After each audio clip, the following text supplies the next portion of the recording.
lot to say about Aspinall. He had a lot to say about where he's at in the fight game, about whether this fight is going to happen or not. So we're going to touch on that. I also would like to touch on some other stuff that I didn't get to go over this week with Doomy in the UFC. Did you get to see the Usman fight, Doomy? I did not. That's I okay. did not, man. We're going to talk about literally everything but the Usman fight. No. It's not even going to be like that. But just a reminder, if you are posted up, clicking on the channel, it's Infighting FX on YouTube, Infighting FX on TikTok, which we are live now on. Appreciate everybody that's joining us. You can click into YouTube to tap in with us. Let me get my, here it is. My old TikTok stand that my wife got me free with her points. Call them hip hop. Hey, the TikTok stuff isn't bad. It's like Temu, but like better. You know what I'm saying? But yeah, man. Listen, let's we're gonna talk some wrestling too, guys. I'm not letting Doomy off of this show today without getting into some honest to God wrestling conversation. So, what does the boxer think of some of the wrestling that is going on in this era? We're going to find out. We're going to ask him. We're going to have him explain to us. I also have a segment prepared for Doomy that he has no idea about, but that's okay because he's a champ. What we're going to say, ask a fighting coach. I am going to play Doomy several clips of several men who were men and women who were caught in the line of fire with fights. And Doomy is going to tell us how we can protect ourselves in those situations.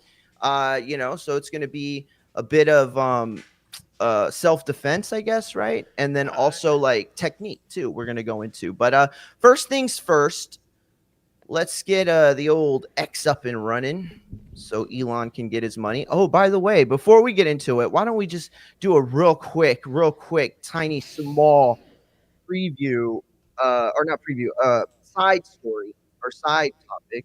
Mm-hmm. You see the explosion. Did I see what explosion? The SpaceX explosion today. I did not see or even hear about it. I heard about ejection. Well, I was looking at ejections from fighter pilots today. It's funny you say that. I thought, but I don't know. I saw fire and the ejection seats right now in my mind. I got like a rewind when you said that. Got you. Yeah, So if you don't know, that's okay. We're gonna tell everybody together. SpaceX Starship 36 exploded today. What is being called a static fire during the test launch from that was supposed to be for later this month. So the explosion erupted near Starbase City in Texas, and this was supposed to be one of the critical flights for everybody. And so when this happened, at the moment that it happened and in the way that it happened, it was really shocking. Truly. So, shout out to Ryan Honk says, you got to give Sasaki some of that electrolyte lemon water. That mother effer is probably in a coma right now. Champ, we're going to talk all about that for real in just 1 second. Let me show this to y'all guys real quick. So this was it. This was the Can you see it, Doomy? Yeah, I mean, so this is it right here. I mean, even the other day when they, whoa, the whole thing blew up, man. Look at that shit. What? Looks like a missile hit that shit. Dang. Crazy, right? Yo, rewind that again. I wanted to see impact. Impact or moment of explosion. It never got off the ground. That's so a lot of people are saying this like a huge fail, right? Bro, why does my brother not understand I'm on fucking live? He keeps calling the fucking thing. So this is the Starbase, right? And damn it, people can't see it. I've just realized that if I'm doing this on my phone, then they can't see it when I tap in. But if y'all want to tap in on YouTube or X or Twitch or IG, any of those things, you could do so right now in Fighting FX. I am live with Doomatron, Alexander Linez of the Boxing Biz. He is the champ of the day. But here it is. I mean, even the other. My bad. I hit play on accident. You ready? Ready. Okay, there it is. And I mean, even the oh, bring it back. Bring it back. Bring it back. I think bring Champ it back. just something. What did you see, Champ? Bring it back. Now you're saying this rocket nation style? No, I'm playing. We ain't going there. Whoa, wait a minute. We got to see what's going on here. We got to remember. Even the other day when they. I want you to just pause it. Okay. And then drag it, and it'll stay paused.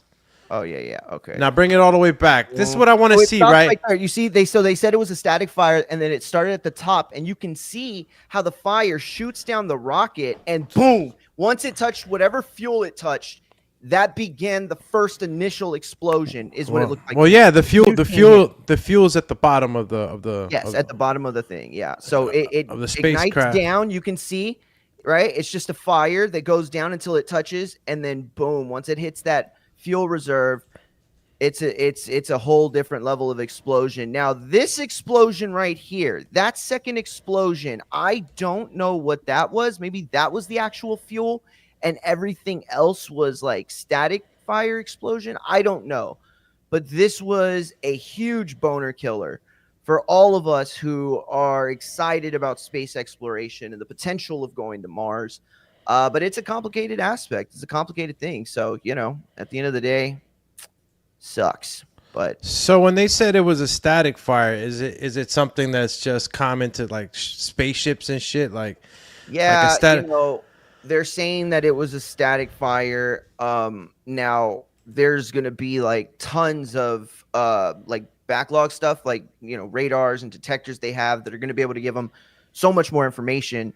But it's a thing that happens, right? It's just it hasn't happened in this kind of way on this stage. You know what I mean? Like he has not had successful rockets, and there have been ones that have really shit the bed. But at the end of the day, none of them have really like shit the bed like this. You know what I'm saying? This is like a different level of shit the bed. Yeah, I mean, the way it looks, and, I won't get all into the conspiracy theories of it, right? Because, this world is the grand stage and we're all watching. But the way that fire did start, it started from the bottom and it looked like it was an ignition of explosives. Can you bring me your phone? That actually ignited, running along from the top to the bottom. I don't know how. Now, when you talk about static fires, a static fire is just a shuttle test, right? And yes, exactly. So it's to make sure the propulsion systems and everything else is working. So they create this pressure, right? And that's what that is. But static fire, like I thought it was some type of like fire that happened because of static or something. You know what I'm saying? You kind of get lost because a lot of us don't know this whole spaceship talk, right? This rocket science. Yeah. But I'll tell you what though, if you look back at the way the damn thing blew up, I don't know how those. It was sketch, bro. It was sketch. I'm just saying, like, I'm not even gonna go hard on it, but pause. But don't go hard on that rocket. You feel me? But if you look at the way the fire ignites, it looks like basically you've seen the cartoons, right? Yeah. You put a bunch of graphite on the floor, and then it just lights up, and it goes. Hey, I know what you're saying. You're saying a blown up ass spaceship pays way more insurance money than it does if it makes it to its destination. No, I'm playing. Nah, I mean, it just looked like. Listen, bro, you're spending, and look, these are reusable rockets, right? Yeah, that's the whole point. Is they're supposed to be reusable rockets, right? They're supposed to come back and I got to see one. Down here in the valley? Yeah, down in the valley. Yeah. We want to keep going back and like checking out the flights and stuff. I mean, we weren't like in the crowd, you know what I'm saying? We were just like in the distance, but it's really not far from where I grew up or where I lived as a kid for a few years. But anyway, listen, that was our little side topic that we delved into before now going into Norman. Who had an absolutely outstanding performance tonight. And we're going to get all into the details of it as soon as I can find a good replay that I had here. I just straight want to show the knockout. straight first. monstro. He's a straight Oh monster. yeah. Man. It was monsterific, bro, is what it was. Where the fuck is it? I know I caught it. Maybe I didn't bookmark it like I thought. Let me see. Don't worry. I got y'all. So Doomy, you got to see this fight live and in person. If you didn't get to watch along with Doomy, you can do that by going to YouTube and searching The Boxing Biz or his other channel, Alexander Doomsday Linus, both on YouTube, also on IG and X.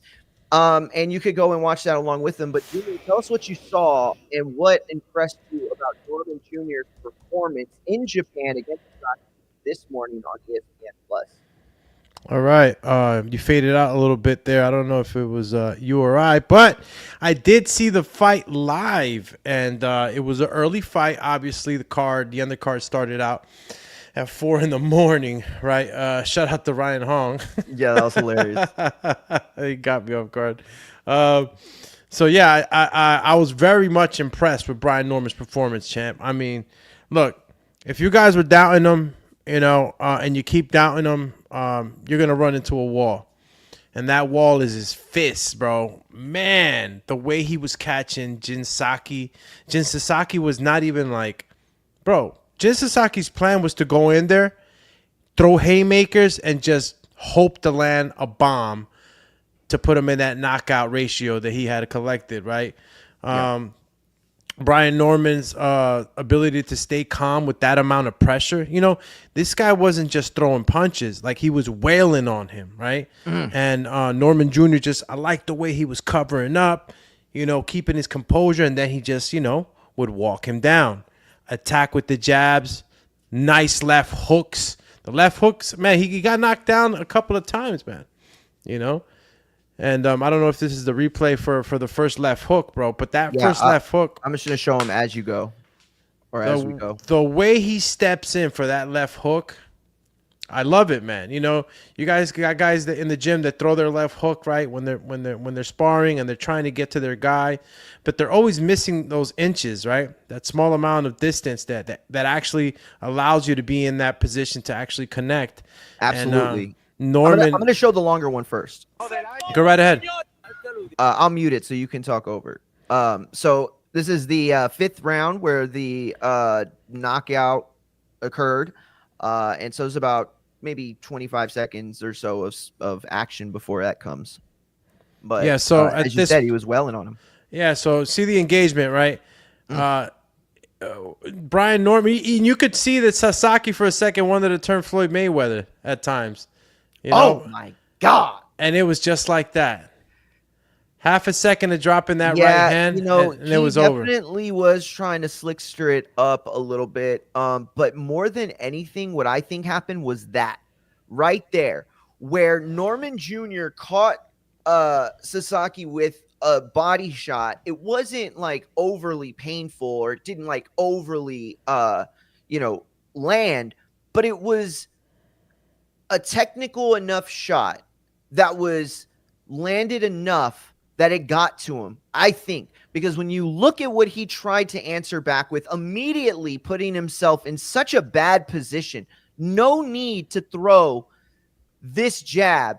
See that one to the body. He's like, bro, I'm done getting peppered to the body. That hurts. Now I'm going to do it to you. And boom, he left himself wide open for that shot.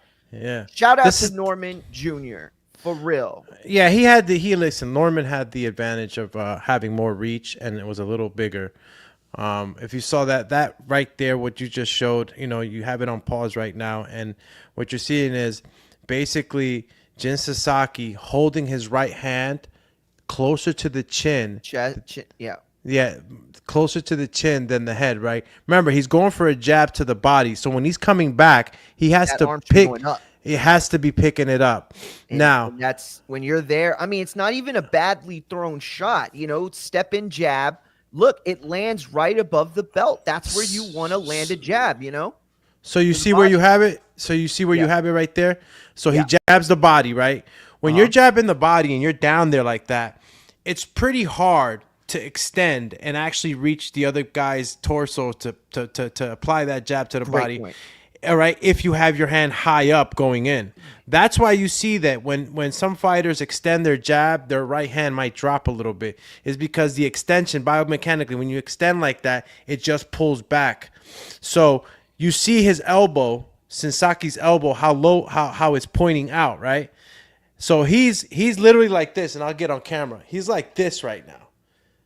You feel me? So all of this is open. All of this is open. So when you're coming back up, your hand is coming back up too.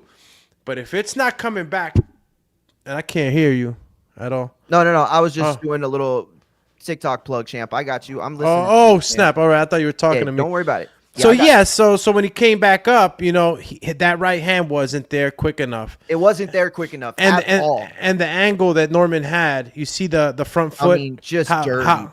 The front foot is almost in between the legs. And that gives you the perfect angle to get the perfect amount of leverage. No. Right there, he's punching he's hitting him at the point of most leverage. Right there. And he's out. And by the way, the headshot coming down, probably more damage than the actual punch. Shout out to JC Champ in the building. What's up, big dog? You found my new channel. I appreciate it. Tap in. And then Shoeshine in the building says, salute, fellas, listening at work. I'll be on Shoeshine's platform later this evening, West Coast time, 8 o'clock, I think it is, because I remember him thinking 10 o'clock my time. So, yeah. So bring it. We did it with Ryan Garcia. He's right. Go ahead, Dewey. My bad. Just bring it back a little bit, back up to where they're on their feet, right? Going back to that front foot, right? Go back a little bit. So that front foot, right? That front foot, once it's in between those legs, I want you to take a look at how the back leg moves, right? So you step in with the front foot to get in range. Yes. Now the back foot is going to follow the front.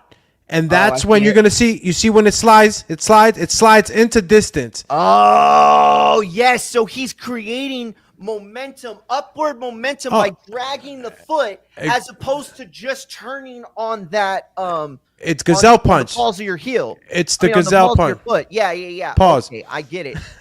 No. And see, these are things that you really have to explain, especially to hardcores, because there are plenty of hardcores that haven't gotten the chance to go to a gym and, you know, take classes or listen to coaches or watch YouTube videos or whatever. And this is an important thing because you could show somebody this, right, who's just getting into boxing, learning the techniques, right, learning the jab, learning the straight, learning how to, you know, utilize the hook and all sorts of different things. And you're learning that mind-body connection. So in that, looking at Norman's punch, you could say, hey, look at his balance, or look, he's coming up. But at a highest levels, these guys can do things that normal people can't. He can get away with that. That was his moment. He knew right there the fight was over. Everything in his body, from the moment he set that punch up, he knew it. That was it. I'm the main character. I just beat the final boss in this mission. Now we're going on to the next level. That's exactly what time it was. You know what I'm saying? And do me. First of all, shout out to Ryan Hong, who said that this was candidate for Knockout of the Year. Champ, Ryan, you are absolutely right. If you have not seen this performance from this man named Norman Jr., then you are missing out. Please go to ESPN immediately and watch this knockout, potential knockout of the year. And real quick, I do want to show this as well, Doomy, because it wasn't just a perfect performance in the ring. Okay, It wasn't just that. He also had that shit talking, you know, and in this day and age, Doomy, you got to cut the promo just as well as you fight, or you ain't getting paid, champ. You feel me? And so, and these are all things we're going to go over here a little bit later, but I want to show, first of all, this tweet. Let me see. Can I just like do this with it? No, that ain't going to work. He hit him with That ain't going to work at all. Nope. He Okay, so anyway, this is Brian Norman Jr., right? And he said, I didn't come to Japan to entertain. I came to walk the warrior's path. In the land of the samurai, I fight with honor, discipline, and a fire the world can't extinguish. I am the god of war. And then it's some like anime stuff. And then guided by Bushido, destined to leave my mark in history. Bro, he flexed everywhere he could, and good for him. But he was very respectful as well during the knockout. So, absolutely more respect to him. But this right here, Doomy, is what the world has to hear. A certain fight coming up, but they heard B Norm the Storm coming. First of all, with the Atlanta hat sideways, right? Shout out Usher. Um, Yo, the listen B to Norm this, bro. Storm. The B Norm Storm, bro. Listen to this promo he cut. About the future, I mean, I wish I had a certain fight coming up, but they heard B Norm the Storm coming, and I know what happened when the storm comes. You grab your boots and run. So, we shall see.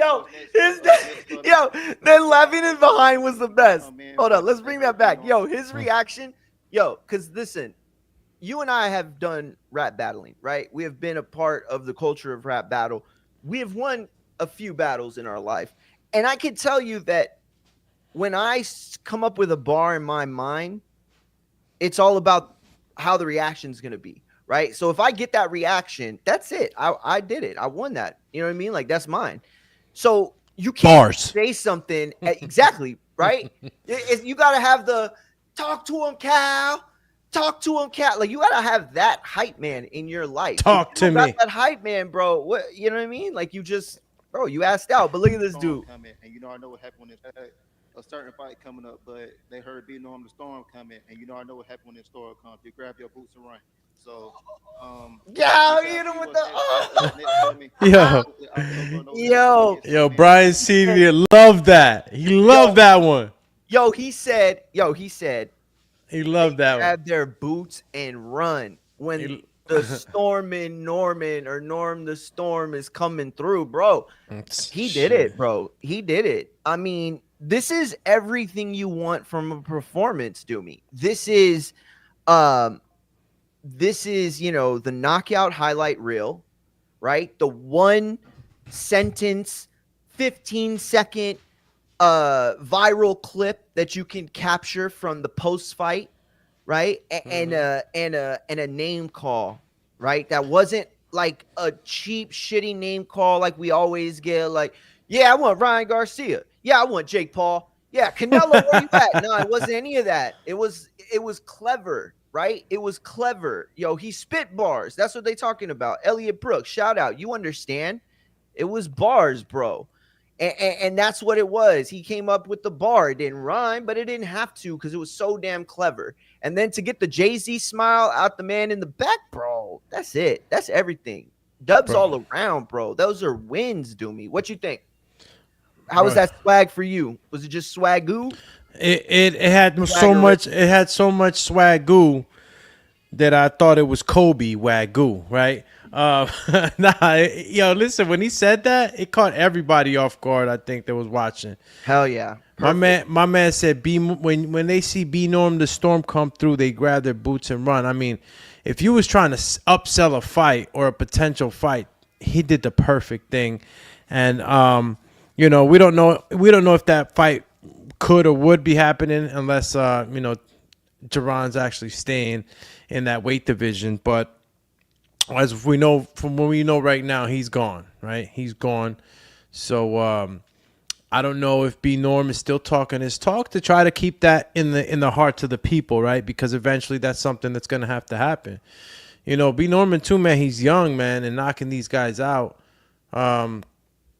Eventually, depending on how much weight this weight cut is affecting him, eventually they'll meet each other up there, right? Sure. There's other fights still going on. Everybody's fantasy booking him now. I want to know who else was clamoring to get into a fight with Norman, right? You got Devin Haney, who had the hit list. Does the Brian Norman name go up on the hit list? Does it go lower on the hit list now that they've seen the type of danger that you can get into, man, fighting a guy like Brian?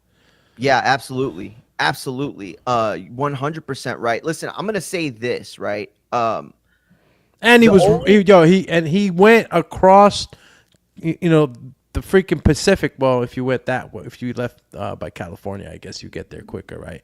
I think you do get there quicker to Japan, right? You fly to Cali and then to Japan, or do you fly across? I think it's California, yeah. No idea, champ. But yeah, he was repping America. You know what I mean? A lot of fighters have done this, man. Earl has done it.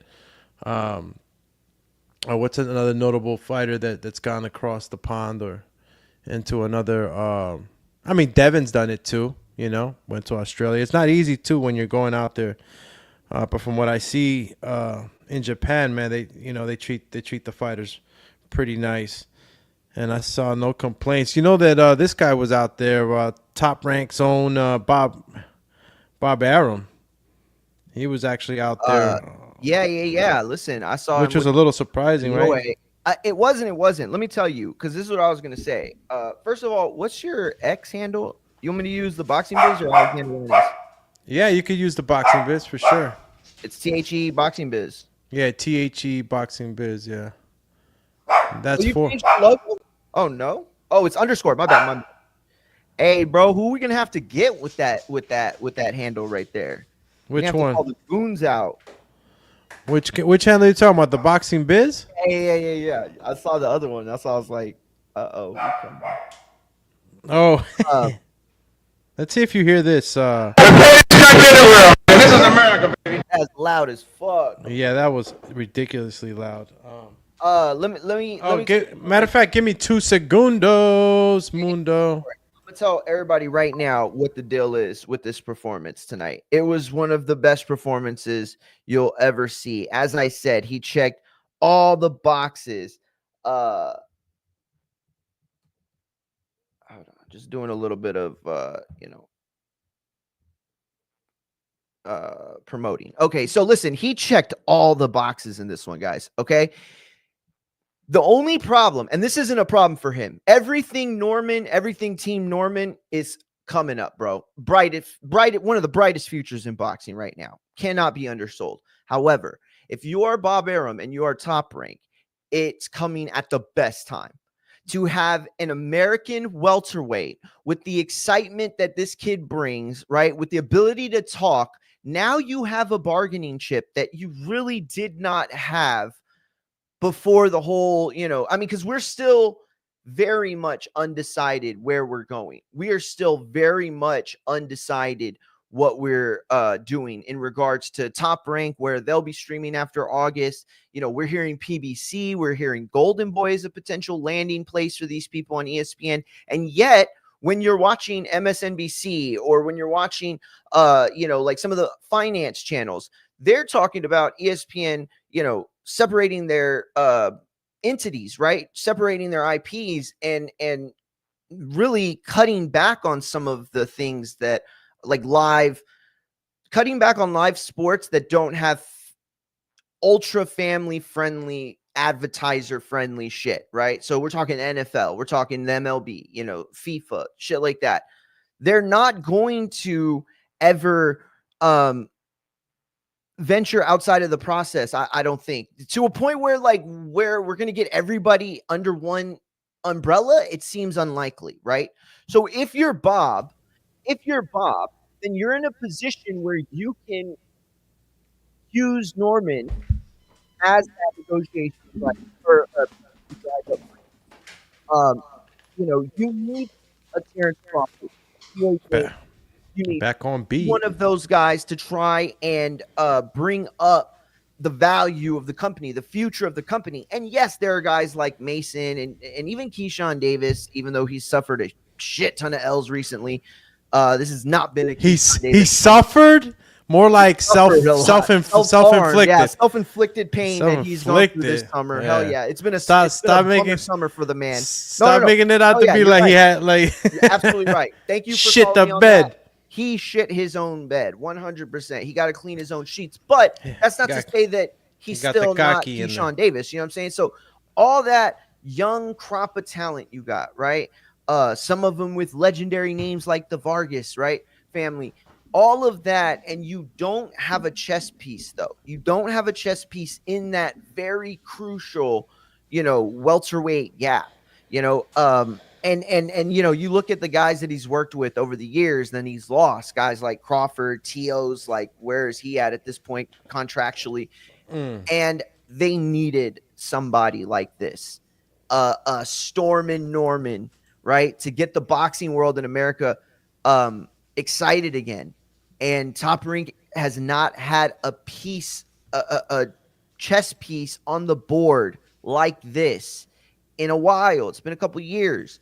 So for it to happen at the tail end of one network deal leading into the other, this is a positive thing for them. And Norman deserves a lot of incentive, and his team should be very aware at how catapulting this performance was. Nobody's saying that he's pound for pound, blah, blah, blah. Nobody's saying he's a cash cow. Nobody's saying any of that stuff.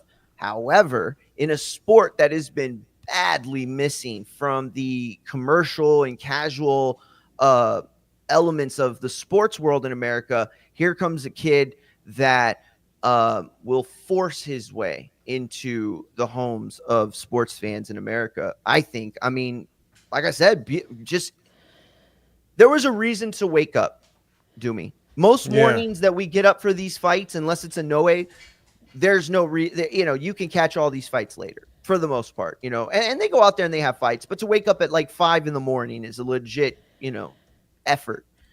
I got up, I support Brian. Lord said in the chat, what's going on, champ? Yeah, I definitely got up and I was like, you know what? It was a 4 a.m, John, but obviously I didn't even know the other fighters. I should have tried a little harder, but it was a longer night than I expected. And I got up for the 7. Crazy. I think they made the ring walk like around 7:20, 7:30. And I had no idea that Brian was going to go and knock him out. I mean, I was confident that he would win, So was I. But I knew that the guy that he was facing was a guy that he was no scrub. No, he's not. He's not going down, bro. He's not going. You're gonna have to put him down. And that was a narrative they tried putting out. It was a false narrative that a lot of these boxing fans see, and that's the problem. Is a lot of the guys that have clout, like a lot of your favorite boxing, content creators, they talk out their ass. Like they don't watch the fights. They watch Crawford. They watch Canelo. They watch Spence and Tank and AJ and all that. I'm sure they don't miss them fights ever. They ain't watching undercards at 12 p.m. Central Time, champ. Matchroom undercards. Fuck no. They ain't got Peacock so they could watch Frank's cards. Hell no, bro. Like, and that's what I'm saying. I'm not talking shit. All I'm saying is that it is those differences. You know what I'm saying? The people that can see it and have seen it before, like our community, like Shoeshine knows what the fuck I'm talking about. You know what I mean? Lord Zed knows what I'm talking about. These people know what I'm talking about. When you see that thing happen in the ring and oh shit, that was a Stone Cold Steve Austin, King of the Ring, beat Jake the Snake Roberts, and Austin 316 says, I just whooped your ass type of moment. You know what I'm saying? Like that IP just got so much bigger. He said salami. He said it twice. Yeah, the champ Shoeshine. Again, a reminder, I will be live on Shoeshine Boxing YouTube later this evening. Shout out to him. Is there anything else you want? Oh, what about matchups that you like for Norman? I mean, maybe not like right away, right? Because nothing big is going to happen right away. But where should we be looking for the best action? Is it Haney? Is it Boots? What provides us with the best fight for Norman? You know what it is, man. Either we're gonna talk realistically, or we're gonna come up with some crazy hit list like Bill Haney did for my man Dev, right? Yeah. A list full of names that are not even possible. A list full of names that at the end of the day, you got maybe out of the 10, maybe like 3 that you could probably fight on that list. So what kind of list am I building for Norman? Right? He has that belt, right, that gives him that position to be able to go ahead and enter a money fight, not even with a title, just a money fight. He can move up, go into Jaron Ennis. I mean, nobody's ever talking about Rashidi Ellis. Coach Rivera this morning was actually talking about it, I don't know if that's a fight they would want. I think Roy Monvilla, you know who I'm talking about? Oh, yeah. So yeah, I mean, and there are definite. Here's the thing, in regards to what you're saying, right? Like, promoting him up and like next fights and stuff. The best thing is he's in the best position, right? And I hate to put it this way, but if you are a fan of a fighter and you want him to be brought up the most careful way, treated like a precious stone, Top Rank is the people that you want them with. These guys know matchmaking. They assess fighters really well. They have generations of boxing minds just at their whim anytime they want a consultation from them and shit. So I don't know. I think that Norman absolutely will have the next few fights solidified for him. What's best for him, but who's not best for him, Doomy? Who do you think presents the biggest challenge to him, like between welter and junior middle? Biggest Boots, Haney, is it a TO type? I What do mean, you think? I'm always gonna go with Ennis. You know, even though Tio's been clamoring to go fight Ennis, like I don't know if all that's like truly real or what they feel about that. But we all know that Jaron Ennis is dangerous, man. You know, he's the dangerous fight. I don't know what happened in those sparring sessions between Ennis and Norman. I don't know where they stand with that. Ennis is pretty confident, right, that he was handling business. You know, the Norman side of things, they feel like they handled business as well. And, the whole, what we usually get, right, the whole sparring scenario. So I think out of all those guys, as far as punchers, Ennis is the puncher. Ennis is dangerous. We know Brian is dangerous. We know he has the punching power and the KOs to back it up. So you got two guys who are KO artists who are dangerous for each other. I want to see a firefight. And that's the guy that he has to watch out with the heavy fire is Jaron Ennis. Listen, I think that he has been known as a player in this game by hardcores and people like us who've been covering him. But today was a first, I think, real true leap towards commercial success. Making a star is different than building the best fighter you can. And it's not to say that the two aren't, can't go to hand in hand, but they're two different things. You look at a guy like Guillermo Rigondeaux, right? That guy was one of the best technicians in the sport at the time. People called him one of the greatest, if not the greatest amateurs of all time. And yet he would stink up the, arena time and time again, to the point where HBO didn't even want to be in the Rigondeaux business anymore. Simultaneously, you had a guy like Pacquiao who did everything wrong when it came to crossing his feet and different things he could get away with athletically, and yet they would, pay for his fights all day. Why? Styles will make fights. Styles will make money. Those are the two aspects of the sport that have always been true and will never change. Let me see. What do we got? Lord Zed said, I'm sure he moved up. Oh, wait. I'm not sure he should move up. If I were a welterweight boxer today, I'd probably want to stay there and dominate, but I'm not sure. No, I agree with you 100%. I stay there. That's what I do. If I'm him, I stay there. First of all, the welterweight division will always present itself like a money division, right, Doomy? It's been like that for a while. Forever. Welterweight division is the second most financially viable division in boxing behind the heavyweights. And, you might even find a lot of people not seeing it that way that are younger, that grew up in the Klitschko era versus the Floyd Mayweather era. And, you'd ask which one was popping. Well, of course it was the Floyd, era, the welterweights. And so for Norman to be something viable in that division, bro, that's big time. And he knows how to play the game, bro. That Boots line, bro, that was like, he got him, bro. That was sniped him, dog. From across the ocean, he got Boots running, just popped them, bro. It's like Jaron's hopping up to 154, right? Let's say we want this Jaron Ennis fight to happen. He's hopping up to 154. He's got to chase him up there. But, given as though Ennis is, he's basically going to have to vacate those titles, right, at 147. Oh yeah, for sure. And as he goes up, that gives him a little bit of prestige within those sanctioning bodies that he holds a title into that next weight to see who he can get in there with. So I'm saying to myself is this, right? You got him in the WBA and the IBF, and you look at the rankings there. Who are you going to fight? Bakram? Going straight into a title fight with a Bakram? And I don't, Yoenis Teles, Jermell Charlo. This is when I start getting mad with all these belts, bro. Terrence Crawford, champ, WBA champ, but also is Yoenis Teles, he's the interim. And then Jermell Charlo, champion in recess. Like, you got 3 champions in one sanctioning body. What is going on here? But those are the fights that you're jumping into if you're jumping straight into a title fight. Let's say I'm Ennis. I want to get acclimated. Let's go. All right, IBF, right? Who am I fighting in there ranked?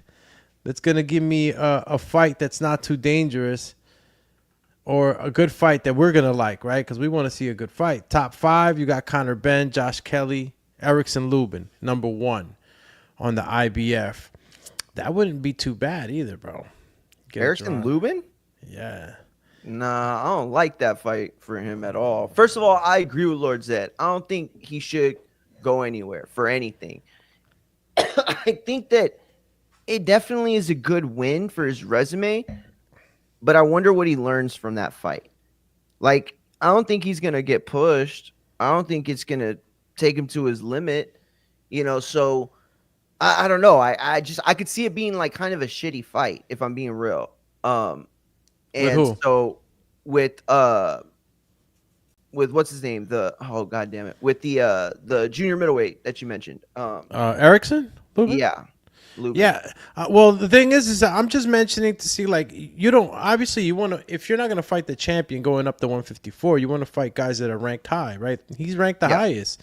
I does like Erickson, fight. That's what Shushan mentioned too. I like it, but you got to wonder how much bigger Conor Benn is. Because again, I don't think Norman should be going beyond welterweight at all. Do you agree with that, Doomy? Or do you think that if a fight is financially viable, like if they pay him a shit ton of money to fight Verge, I mean, that's highly unlikely, or to fight Boots at 154, which is also highly unlikely. Pay who? Is that a fight you think that Norman should take? Oh, Norman. Okay. Yeah. If they pay Norman a shit ton of money to fight Ennis or who else? To leave welterweight. No matter. It doesn't matter. Whoever you think is worth all that money. Oh, to leave into that 154 pound, regardless if it's Ennis or not. But you see, you're not to leave or anything, just to take a fight. There's no saying they can't come back down. There's no saying they can't stay back up. But they're vacating titles, right? They're vacating. Well, listen. So why come back down? Exactly. When you move up, the only reason to do that is to stay up. Or if you're going to have a super fight and you're at the end of your career, like Terrence Crawford.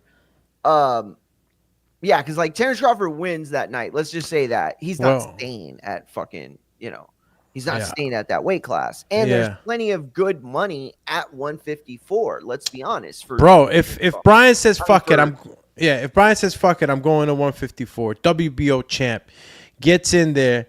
And let's say we get a fight with, and Xander Zayas is fighting George Garcia Perez, right? I don't know what the exact date on that, but they're fighting each other for that interim. Yeah. For that. I position. mean, look at the message from Shoeshine that he posted. He said Norman beats Barrios and Rolls. He's right. I think he beats both of them.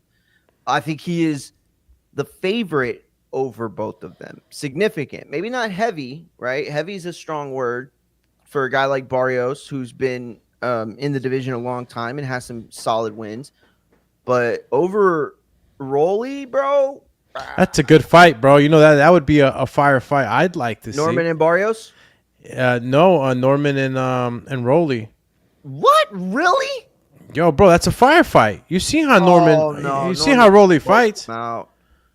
Yeah, you better put some respect. You better put some respect on a night. Why? Why would I ever respect Rolly, bro? Ryan Garcia? No, because Rolly hits hard. Tank was scared. Oh, yeah. Okay. Everybody was scared. No. See, you didn't say that. You said Rolly. You meant Rolly's power. You have to give him that respect for his power, which You know, that's So definitely something to say, but or definitely I agree with to a degree. So now Rolly ain't look crispy in his last Bro, fight because he fought Ryan.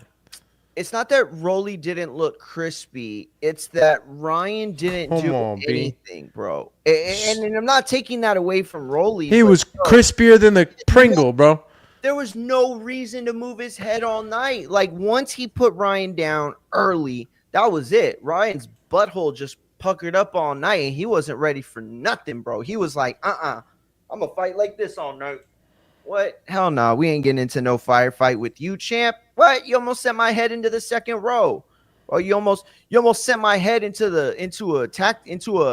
fake old taxi cab's fucking tailpipe. Like what? Rolando came in the old taxi cab and hit Ryan with the Ultra, sent him back to the Batmobile smelling gas. I'm telling you, two faces right now, bro. Ain't no joking. Right now, so it's like, yeah, Norman does beat Barrios though too, because again, you know, you got the power factor with Norman. Norman right now, he's showing he got that. Think that Norman Rolls is a better fight than Norman Barrios? Norman Rolls, yeah. Come on, who you want to see? No shade to my man Mario Barrios. No shade to Mario Barrios. Who do you want to see based off just entertainment? Fuck the fighting. No, who Mario. You want to see? I mean, yeah, but I don't want to watch for entertainment. Like if that was my goal, then I'd go watch Misfit Boxing. If I see, I'm no, you getting it twisted. I'm talking about entertainment in boxing. Yeah, and I'm entertained by close competitive fights, and I don't think that Rolly belongs even in the same league as Norman. I really don't. I don't think that Rolly could withstand. So you talking about Mario Barrios kicking Rolly's ass? Oh my God! All day. Tell me, does Mario Oh man, I should. I wish I could do a thing, but I can't. I wish StreamYard had a thing where you could do like a what's it called? Like a poll, but it would go like everywhere. You know what I'm saying? Like, bro, that would be dope. But oh well. Let me see. Listen, I am telling you right now. Yo, ask Grok right now who the fuck wins between Mario Barrios. I was gonna rip his heart out. I'm the best ever. Was that good? I heard that. Yeah, that was good. It was a little low, but I could hear it. All right, cool.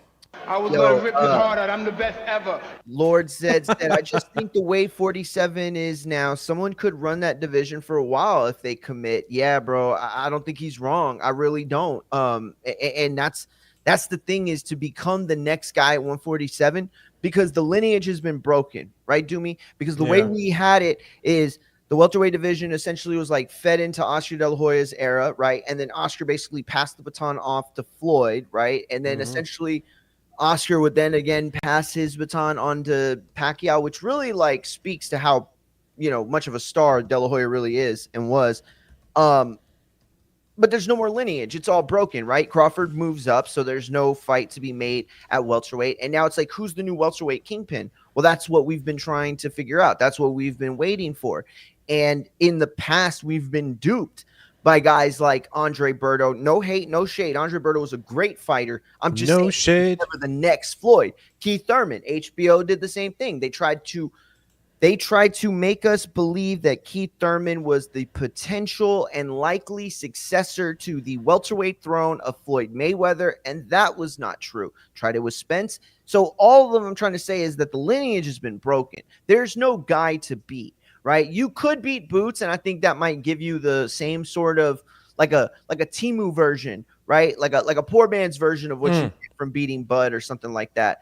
But ultimately, I just don't think there's any reason for him to do anything but just stay the welterweight king if he can. Yo, Matt, shout out to Matt, champ, him and Supermex, champ. The show's with y'all. We all got love for y'all.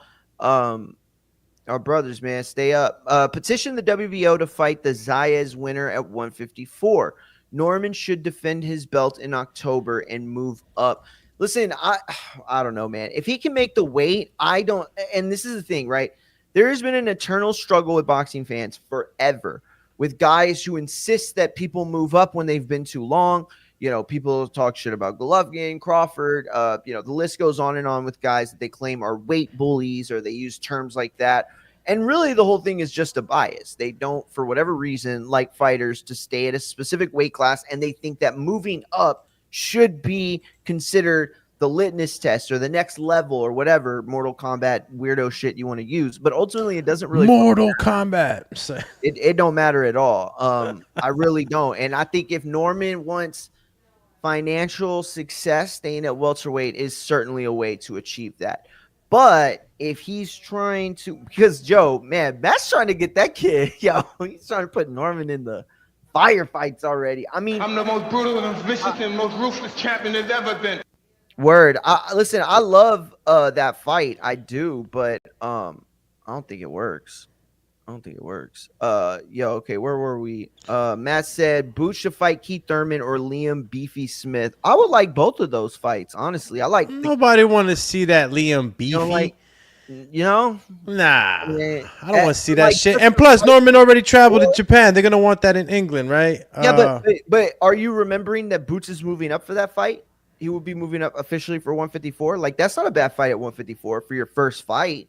I mean, nobody expects you to like jump into the Virgil, Bro, the way they pushing Jerron, like you give him anything less than the top 5, people are gonna look at him funny, bro. Yo, shout out to Elliot Brooks, the champ, set me up for this right here. You can follow me at Infighting FX on all platforms. I'm live right now on TikTok. Shout out to everybody on TikTok. You could also follow me at Infighting FX on all other platforms like X, which I'm live on right now, like Facebook, which I'm live on right now, IG, which I'm live on right now, and YouTube, as well as Twitch. I think I mentioned that already. And, of course, now TikTok Live as well. So you could go to Infighting FX, INFIGHTING FX. That's Infighting Exchange. And Doomy, the Doomatron, you can follow at the Boxing Biz on X, IG, and YouTube. Where else, champ? Facebook, Twitch, Discord. He has audio only podcast too, because he's the champ, bro. Like, the champ got to have everything. Stop playing. Yeah, catch us on iHeartRadio, all podcast platforms that are hosting. He's the champ for real.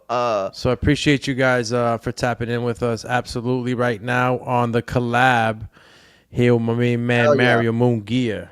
The champ. The chat seems to be in mostly agreement, I think, that Norman should stay at 147. I like the way that, is it Koki? That's my man Koki right there, champ. Hey, champ, shout out. I like what you said right here. Norman should stay at 147, build a legacy there, and then move up. Welterweight legacies are very, very lucrative financially, right? And also, there is a lot going on at 154 right now. Like, a lot. Why muddy up the waters that are already not really draining from the swamp? You know what I'm saying? And that's to say that we're not really getting the fights at one time or even this year at 154 that we truly want to see. The last kingpin of the division. Is he even a fighter still? I don't even know. Last I checked, Jamel Charlo was retired or forfeit, or I don't know what he's doing. It was that payday. Yeah, hell yeah, it was that payday. And so, we could still see him in the mix. Who knows? He'd definitely come back for a cash out fight. Ooh. He said Norman is 5'8". No need to rush to 154, in my opinion. Lord said Stanios? Come on, he's past that, in my opinion. I don't know if he is past that. You're right, Lord said. But he's not. His career isn't so past the Stanionis fight that he doesn't benefit from that win. What do you think, Doomy? Is the Stanionis fight is Norman past that? So what, use him as a barometer? John Ennis has a decent win. He's a good win on the resume, and especially if nobody else is going to be jumping in line to fight Norman. I mean, I don't think Stanionis is running to fight another guy like that, man. I'm sorry. Oh, so you think but that's the problem. Is Stanionis is the one that needs that comeback. Stanionis is the one that needs that big win. So he's got to be taking that gamble. I think that for Norman though, absolutely a cool fight to watch. I mean, again, I'm not going to be rooting for Stanionis on this one. It's just he just got blasted by Ennis. Why come back to a fight of that caliber? A guy that can knock you the fuck out, just like Durant Ennis. Excuse my French. But he's got the power, if not the same or more of Duran. So it's like, am I really going to come back for a winning fight? Or I'm coming back for a 50-50 possibly lose fight if I'm Stanionis. I don't think they're going to move him like that. They're gonna give him a touch up I front. think you're right. And that's a good way to put it too. But I mean, look, jumping up to the 154 is listen, 130, well, excuse me, 140 to 154. You got killers all across the top 5. You got dangerous guys all across. So if you're jumping back up, I know he's not jumping down, but if he's jumping up, he's gonna find himself in sharky waters. You're gonna have to fight tough guys. So if you leave 147, you didn't give it your shot, right? To maybe attain a couple of more titles, maybe make some super fights there. But you're gonna go up to 154. You lose at 154. Then what? Exactly. And I think Koki put it perfectly here with this, right? He says Stanionis is a step up from Jin, and who else at 147? Stanionis is good, and it's just on another level. So it's like, and he said, plus it'll tie Norman to Ennis, and that right there we go. He said earlier, right? I mean, he didn't say it that way, but he said it in a different way, and he's absolutely right. And Koki, so are you. But y'all are only right if they're making that fight. I don't think we can do Devin Haney versus so-and-so and Ryan Garcia versus so-and-so on Friday to set up the fight that's going to happen at the end of the year. That shit is just not going to work anymore. You risk the failures that we saw on Cinco de Mayo weekend, that Friday. You risk the failures and the bad exposure. I mean, that fight literally severed the ties, it seems like, for now. Maybe not completely. I'm being over-exaggerating. But clearly there is a rift currently between Oscar De La Hoya and the proprietor for the Ring Magazine and owner, Turkey. And all you have to do is look at the post that Turkey is put out. No more Tom and Jerry fights. That was a direct shot at Ryan Garcia, who did nothing all night. That was a direct shot at Devin Haney, who's in one of the more boring fights this year on that card. And then that was also kind of a shot at Tio. It wasn't even like, oh, you didn't, Tio didn't shit the bed the way those guys did. Not at all. The Barbosa fight was at least decent, but it's still a shot in a way. It's a shot at all of them. Like, y'all ain't gonna be bitching out on fights no more. Is it right? Is it wrong? Who knows? Ryan Garcia made some comments about Turkey trying to affect styles of fights, and it would be similar to like, the commissioner of the NFL saying, nah, we need more passes. From now on, you can only run the ball once every set of 4 downs. That's it. You can run it for one of the 4 plays, and that's it. Like, that would be fucking crazy. Everybody would be like, bro, you're ruining the sport, or you're trying to affect it in a way that completely fucks with the integrity. And so let me bring this up real quick, Mario. Who's running away from Brian Norman? Who's not trying to fight him? Because he's calling out a couple of guys. He's calling out Ennis. He's calling out Dev. I don't think any of them want to fight him, honestly. Dev is looking at it like, bro, I could get another fight with bigger money and he's a little scared man. He's a very small, scared man. I'm not even going to say it like that because, Doomy, we've covered Devin Haney since he was a kid, bro. You and I have spoken to his father in many interviews. I respect that family. I like that, man. A lot of people talk shit, but I know him in a way, not personally or anything. We're not friends at all, but I do know his character's like built in a different way. That man's really from it. His father's really from it. You know what I'm saying? I respect people that come from that place and then do what they're doing today. But I do want to bring something up to you real quick, Doomy, before we get back to this. We're definitely going to get back to the chat, but I want to bring something up to you. So bring it up. Saw this just because we're talking about Devin Haney. Last night, or wait, when was it? I think it was a couple days ago, actually. Showbiz, who you might know from Show Busy. My man Showbiz with the big eyeballs. Yeah, he was bugging out last night or the other night, whenever it was, with the man himself, Bill Haney, on air. Doomy, I'm gonna play this for you and the community. I'm sorry, everybody on TikTok that won't get to hear it, but this is a clip of Bill Haney. And don't worry, by next show, I will have TikTok fully integrated into this StreamYard system. So call you Integration Nation. Call me Integration Nation. What's you facing? I'll be macing everybody in their places. So what? Drag the puzzle piece. Oh, The greatest country in the world, man. This is America, baby. Okay, so here we go. Shit. All right, here we go. I'm playing it right the frick now. Okay, so this was from Showbiz the Adult Show, and this is a interview with Bill Haney. And I'm not gonna Look at Bill with the hoodie on and shit. Bill's in the zone right there. You ready? Yeah, go ahead. Devin Haney is better than you're allowing him to be. He would have knocked out Pro Gray and put his ass to sleep. I need to see your facial expression. Bill, I need to see your facial expression. He would have knocked out Pro Gray and put his ass to sleep, but you told him to be safe. Bill gave him the blind. Number two, Bill. You told him to stay away from Ramirez. And with his footwork and with his abilities, Bill, he would have beat the hell out of Ramirez the way Floyd did Guy. Instead, under your advice, Floyd did. He ran around and put up a shitty fight. Devin Haney is better than you allow him to be. That's how I feel. Thank you. So before we get to the response, do you agree with Showbiz's assertion that Bill Haney is a detriment to his son, Devin Haney's career as a cornerman during his fights?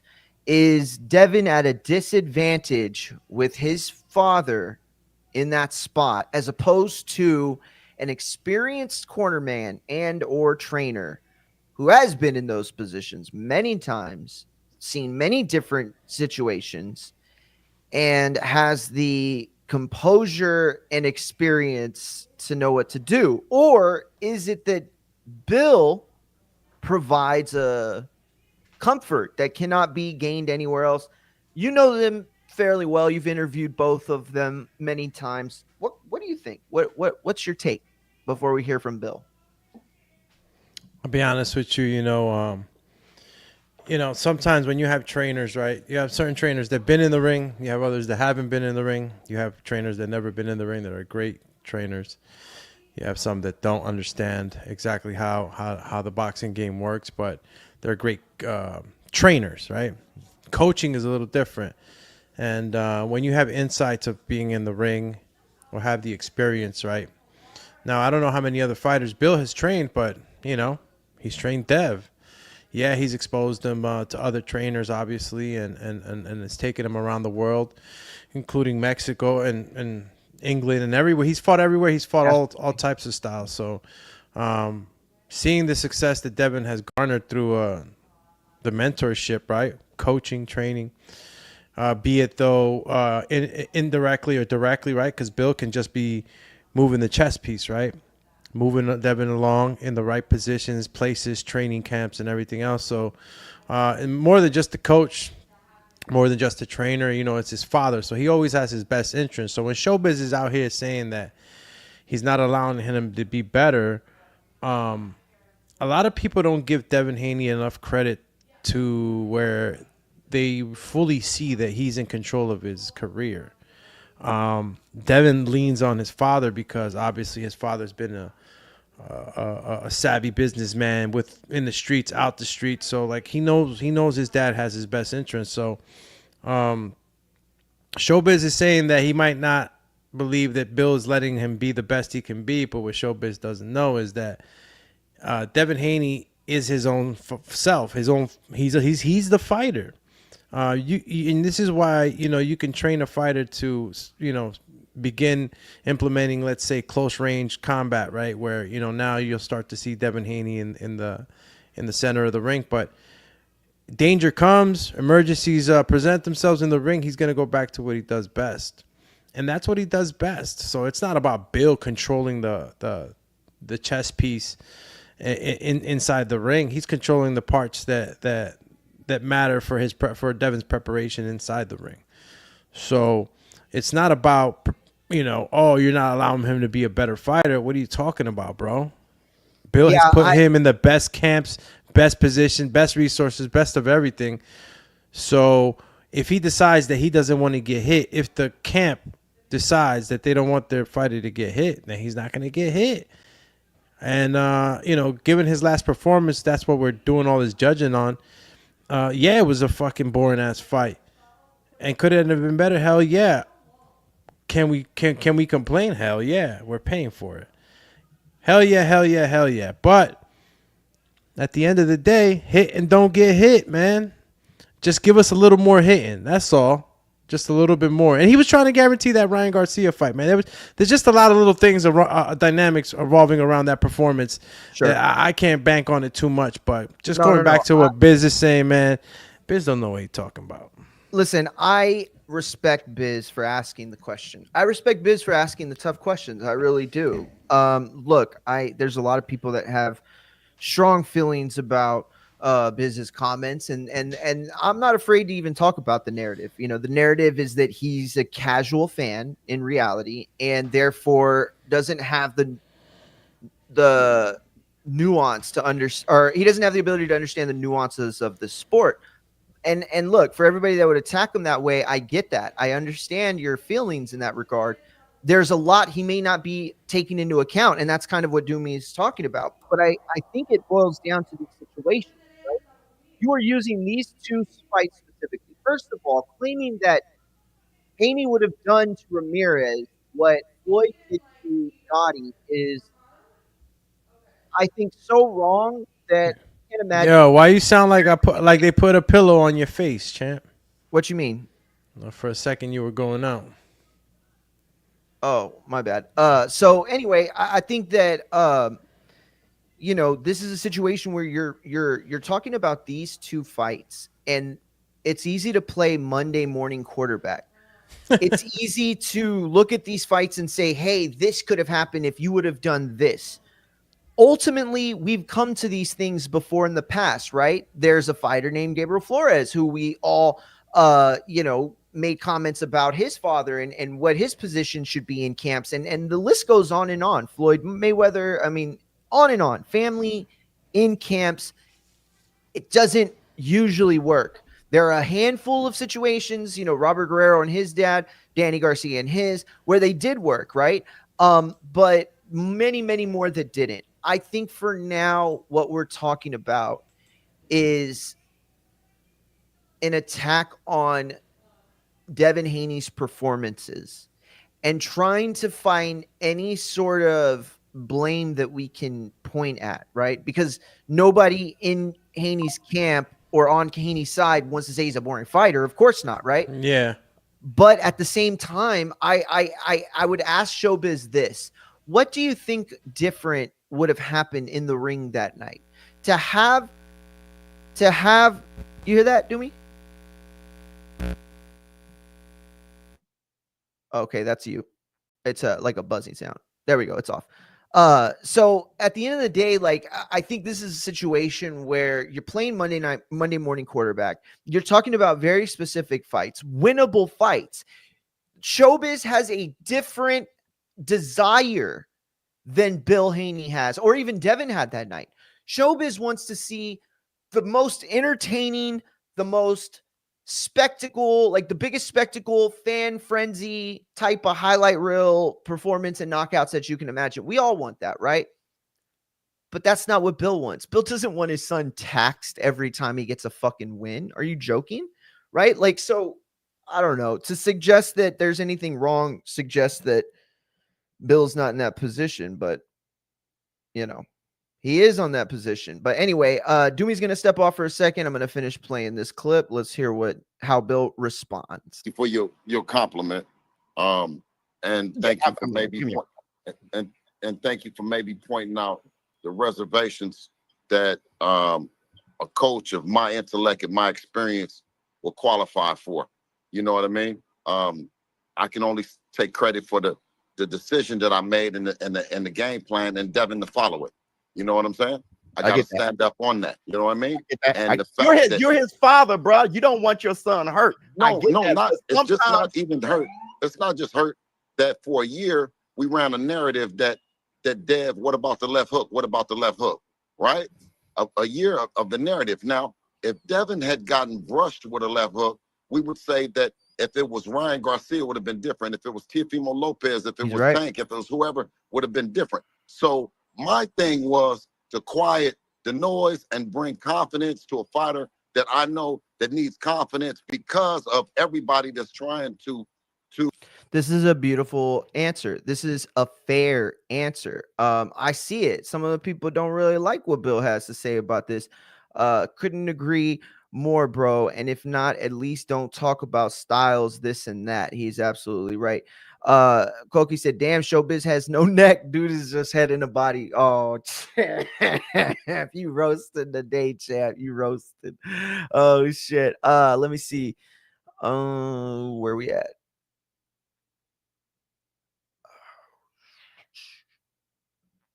Lord Zed said, Bill Haney done very well with his son, but let's just stay. Oh, my bad. Doomy's on. Let's just say, for example, he brought in another trainer. Let's be honest. It will almost certainly help. See that right there. That part. That part. That part. That part. That part. Yo, he's so fucking right. This is about what can we do to enhance Devin's overall abilities. That's what it's about. It's not about anything else. And so if you want to have this narrative, if you want to have this, I am going to rock out on Exit TikTok Live. I appreciate everybody that's jumping on. If you want to stay on to the show, hit up YouTube, hit up Twitch, hit up X, hit up IG, hit up Facebook, hit up any one of those. Infighting FX, all the same everywhere. Infighting Exchange, spell Infighting FX, all platforms. You can tap in right now. Next time we will be live on the channel so that we could have everybody on the same thing. But I appreciate everybody tapping in, champ. What? Thank you. See y'all next time. Shoot 'em up, shoot 'em up. What? Go live for 30 minutes. Champ just hit a point on TikTok. But anyway, he said Bill's done. Okay, so yeah, this part right here, this is what he is saying, and this is the best thing, right?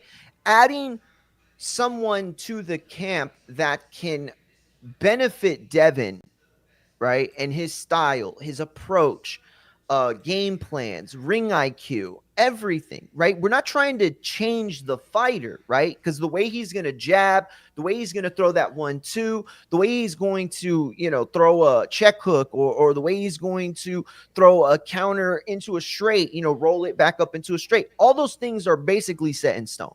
You could maybe fine tune him. You could certainly adjust little things, but he is the fighter that he is going to be. The interesting thing would be, can we elevate his abilities? Can we elevate how he approaches fights, the way that he goes in there, and the way he thinks about boxing, the way he smells blood, all of that kind of things, those can be elevated by different trainers. But to simply suggest that cut and pasting out Bill Haney for someone else would be leading to better Devin Haney exchanges and matches is absolutely not a viable thing to say. I don't think at all. It's just not. I'm sorry, but you need a full-on sort of change, like the way Cotto, when he went to Wild Card, and immerse yourself in a whole different culture of training if you're even going to begin to turn Devin into somebody else, or try to better Devin in a way that you think he needs to be bettered. And then it comes a question of who is it? Who's that perfect guy? Because whoever you have in your head, there are 50 million other dudes that have different other opinions that contradict yours. And so it's a very tough thing to suggest, basically relinquishing all power to this dude. Doomy, any final thoughts on the Bill Haney situation before we hit the next topic real quick? No, I mean, to close it out, I can honestly say that a lot of these father and son relationships in boxing are always highly criticized.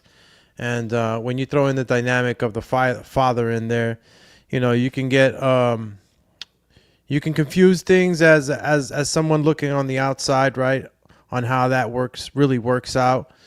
But if you really have a father that truly loves his son in the corner, I think there's nothing better than that to have, because there's no one like your father that wants the absolute best for you and is going to take care of you, right? We've seen it with Kenny Porter and Sean Porter, and many others that we can go ahead and start, shooting off and talking about. But Bill's done a great job.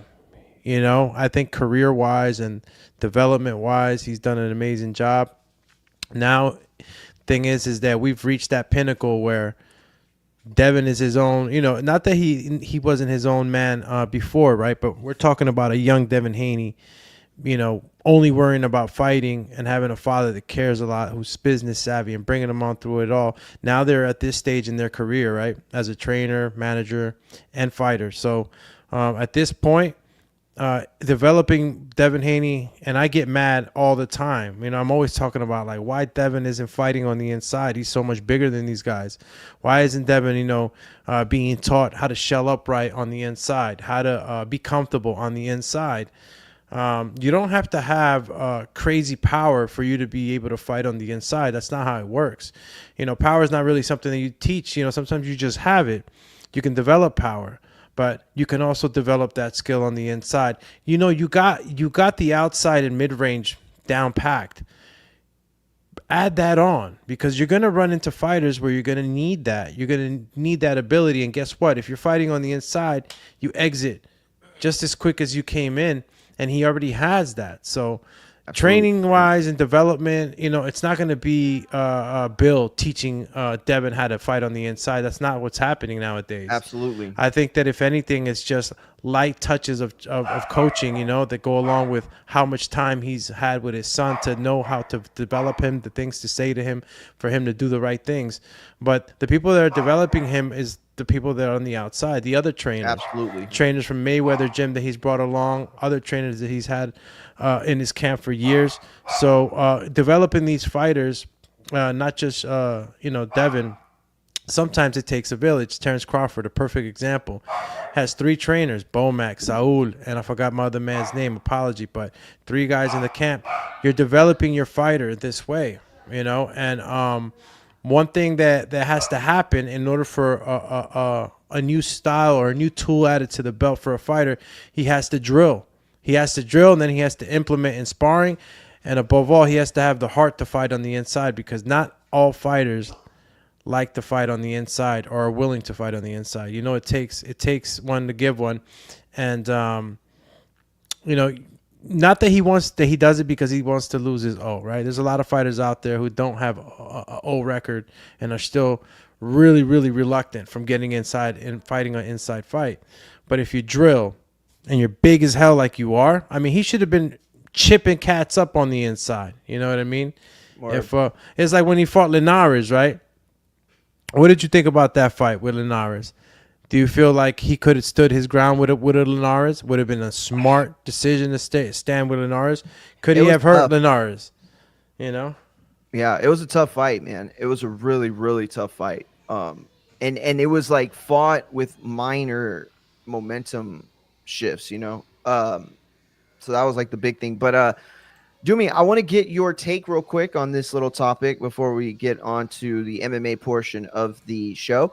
Joseph Parker has been given the green light to defend his WBO interim heavyweight title against Derek Chisora in a trilogy clash. Now, Dumi, Joseph Parker has really, become a renaissance man of sorts. He was always a solid fighter. He was always a take on all comers type of guy, right? But nobody ever saw him as like an elite heavyweight. Nobody ever thought, he could win the big fight until he won the big fight. And now he has been on a 5 or 6? 1, 2, 3, 4, 5, 6 fight winning streak. And the role that he's been on since defeating Deontay Wilder back in December of 2023 has been absolutely incredible. Not only did he defeat Wilder in that fight, but he went on to defeat Zhilei Zhang, who, Dumi, my boy, man. He beat my boy, man. Fuck. Who had also been on a bit of a renaissance himself. Zhang had won a few fights that had positioned himself in a position where we thought, hey, this is a guy who could also possibly challenge some of the best. And they fought each other, which was a great event. I'm so glad they ended up having that fight. And Zhang, unfortunately did not win, but it sent Parker further into the stratosphere, beating Martin Bakole next within 2 rounds. And that was supposed to be another fight. What fight was that supposed to be? Martin Bakole. Well, it was supposed to. Bakole stepped in. Yeah. So supposed to be So Joseph Parker was supposed to fight. Was it Joyce? No. Oh No, right? gosh. I'll tell you right. I'll tell you I'll right look it now. up. Hold up. I got it right here. Oh, you do? Okay, cool. Uh, Yeah. So, while you're looking that up, I will just remind everybody that the fight they were talking about was a potential Joseph Parker AJ rematch. They were also talking about a potential fight with Usyk, but we all knew those fights were going to happen because Usyk was already going to be tied up, and so now we have this fight, a third fight between Derek Chisora and Parker. What do you think about this fight, Doomy? Is it the matchup that you were hoping for Parker, or what do you think? Yeah. So before we move into this one, yeah, it was Daniel Dubois. He was supposed to fight. Daniel Dubois, that's And, who it was. I knew and it was somebody good. Freaking Daniel, man. And honestly, dude, like I'm a big Derek Chisora fan, bro. Me too. How can you not be, right? I like that's the dude, bro. That's the guy. yeah. I'll go to the pub. Shout out to UK Rob. That's the one I'll take to the Red Lion pub up in England and go have a beer with. That's the kind of guy, you know what I'm saying, that he's your road dog, man. Derek's just that guy, bro, man. I don't like this fight with Joseph Parker because Joseph Parker is super dangerous, man. Joseph Parker can knock you into the next galaxy. I'm telling you, man. It's a dangerous fight for him. And matter of fact, give me 2 seconds. Yeah, no problem. Just a reminder, the first fight was in May of 2021. No problem. It was in May of 2021 where Parker won a split decision, razor thin scores, and then they fought again in 2021 in December, and Parker also won that. That one was a unanimous decision win, but again, razor close scores, a little further than the first one, but still very close fights on paper. And they were entertaining. They were fun fights. Yeah. Derek Chisora is always entertaining. Always. I mean, I like the fight because I know I'm going to get my money's worth every time I see these two fighters. Joseph is a hell of a fighter, too. And not for nothing, man. Daniel Dubois was in for some shit. I don't know how they dodged that bullet, but Joseph Parker, man, was a problem for Daniel Dubois.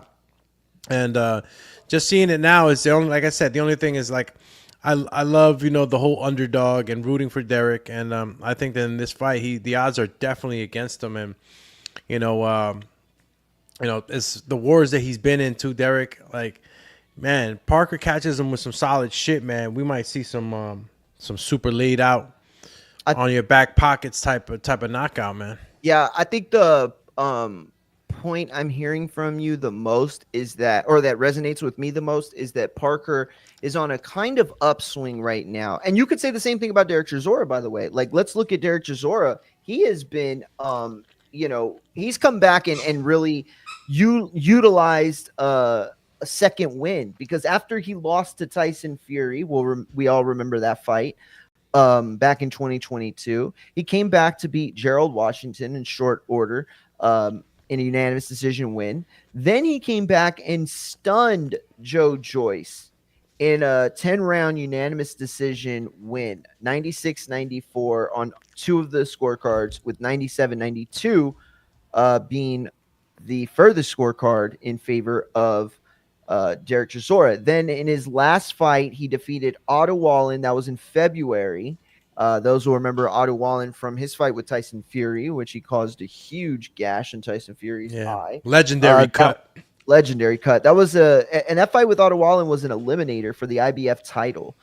So that's why everybody thought that Derek Chisora was going to be in line to get that IBF belt shot. And so we are now here getting a third fight, and definitely excited for it. Again, not the kind of fight that I really wanted for Parker, because he's been on the kind of momentum that I feel like he deserves, like a big fight, like a AJ or a Dubois, something to take that big shot, and get it and gain some sort of momentum beyond where he's at, because he's shown it. He's shown he deserves to be in that main event fight. And I think he can be the guy on any given Saturday. If you're a better fighter than Parker and you show up on fight night, 90%, 95% even. Parker's the kind of guy that can take advantage of that. But those are the boxing stories for today. Doomy, I do want to get into one final MMA topic for the day. Put you in a Kimura. This is that's right, champ. This is a interview that has recently come out with first let me show you this real quick, because for those that don't know, I cover wrestling on my channel, pro wrestling, WWE, AEW, basically everything wrestling I will cover. And I am getting Doomy here in the next few weeks as we continue to cross shows over to check out some wrestling stuff. Okay, we're gonna check out wrestling things all together, and then we're going to be in a situation where Doomy tells us exactly what he thinks of the stuff. So we're gonna do that like obviously like another time, but I do want to show Doomy this one thing. Casual Doom. Yeah, I want to show you this real quick though, just so we can see like the kind of stuff I'm going to be showing you. This is a real short thing, but this match that was what we'd call an independent show out in I don't even know where now, but what you're going to see is called the Hangman. No, it's called I forgot. A sling blade. I don't remember, but basically it's called what the fuck is going on right now? No. It's called decapitate somebody's head. So this. Whoa! Bring that shit back. What the? Don't you worry. So here he is. No. And there that is, dude. How he's still alive. Did he kill him? No, but he could have. He definitely could have. Is this some shit I see on Rotten.com? Yo, these are like shows that happen everywhere, bro. Like wrestlers go all out at these types of shows, bro. And then wow, it's a chair, a headshot, a completely unguarded headshot. Oh no, bro, is that a special chair, or am I getting hit with a real chair? No, that's a real chair, champ. Nah. And look how he finishes it off with that little flip on him after he fucking decapitated him. Yo, you cannot do that. And then your next move back in the ring is just like a flip on the guy. That just doesn't work. But yo, my boy getting his head snapped back is an athlete. Look at that belly. Oh, that was crazy work. But my man is built like Nacho Libre. Oh, did you see this work right here? This was Glory Kickboxing from last night or yesterday morning. Bro, that's my shit, bro. Ref almost couldn't even control him.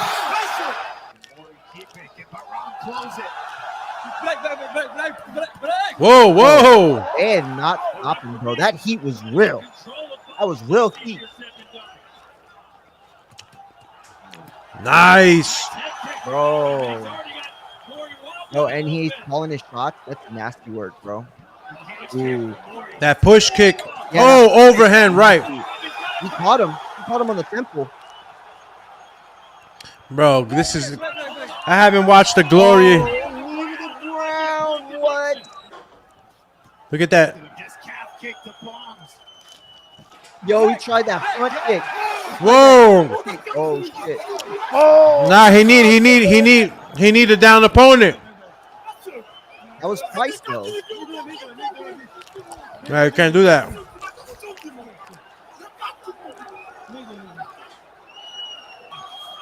Bro, I'm surprised that this shit don't happen more often, man. That's to show you the discipline that these athletes hold.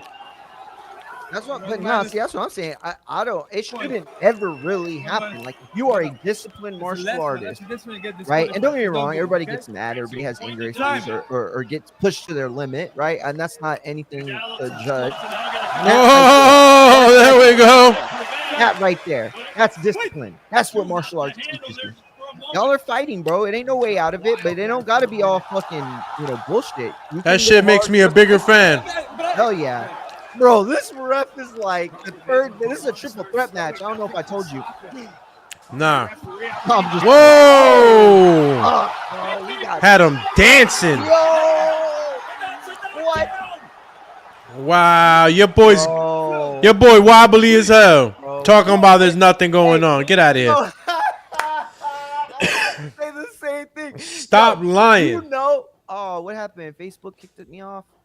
They kicking you in the face, champ? Damn. Bro, Facebook kicking me in the face. Bro, you know that. You know that. Look, he said not trying to listen to Do Me Munch respectfully. Get the fuck out of here. Hey, yo, Dio, my bad. You can hear me?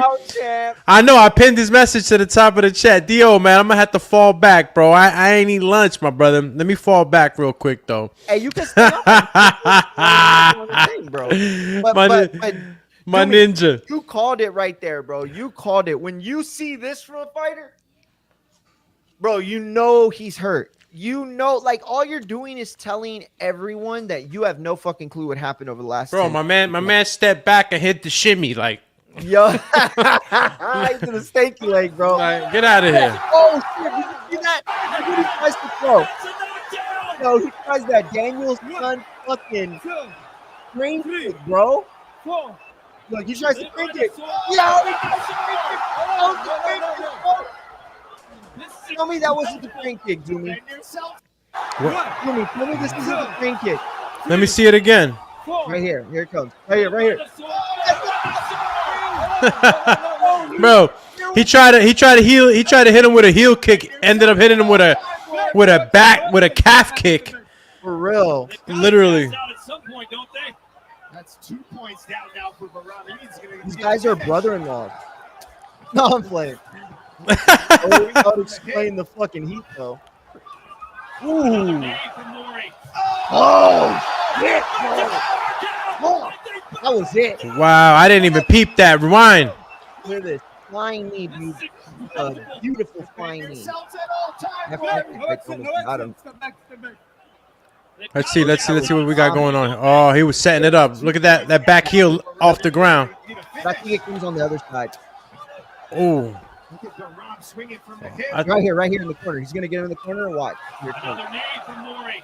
Oh my God. Just like barely got him with it. But that was enough. Right on the temple, I think. Am I wrong?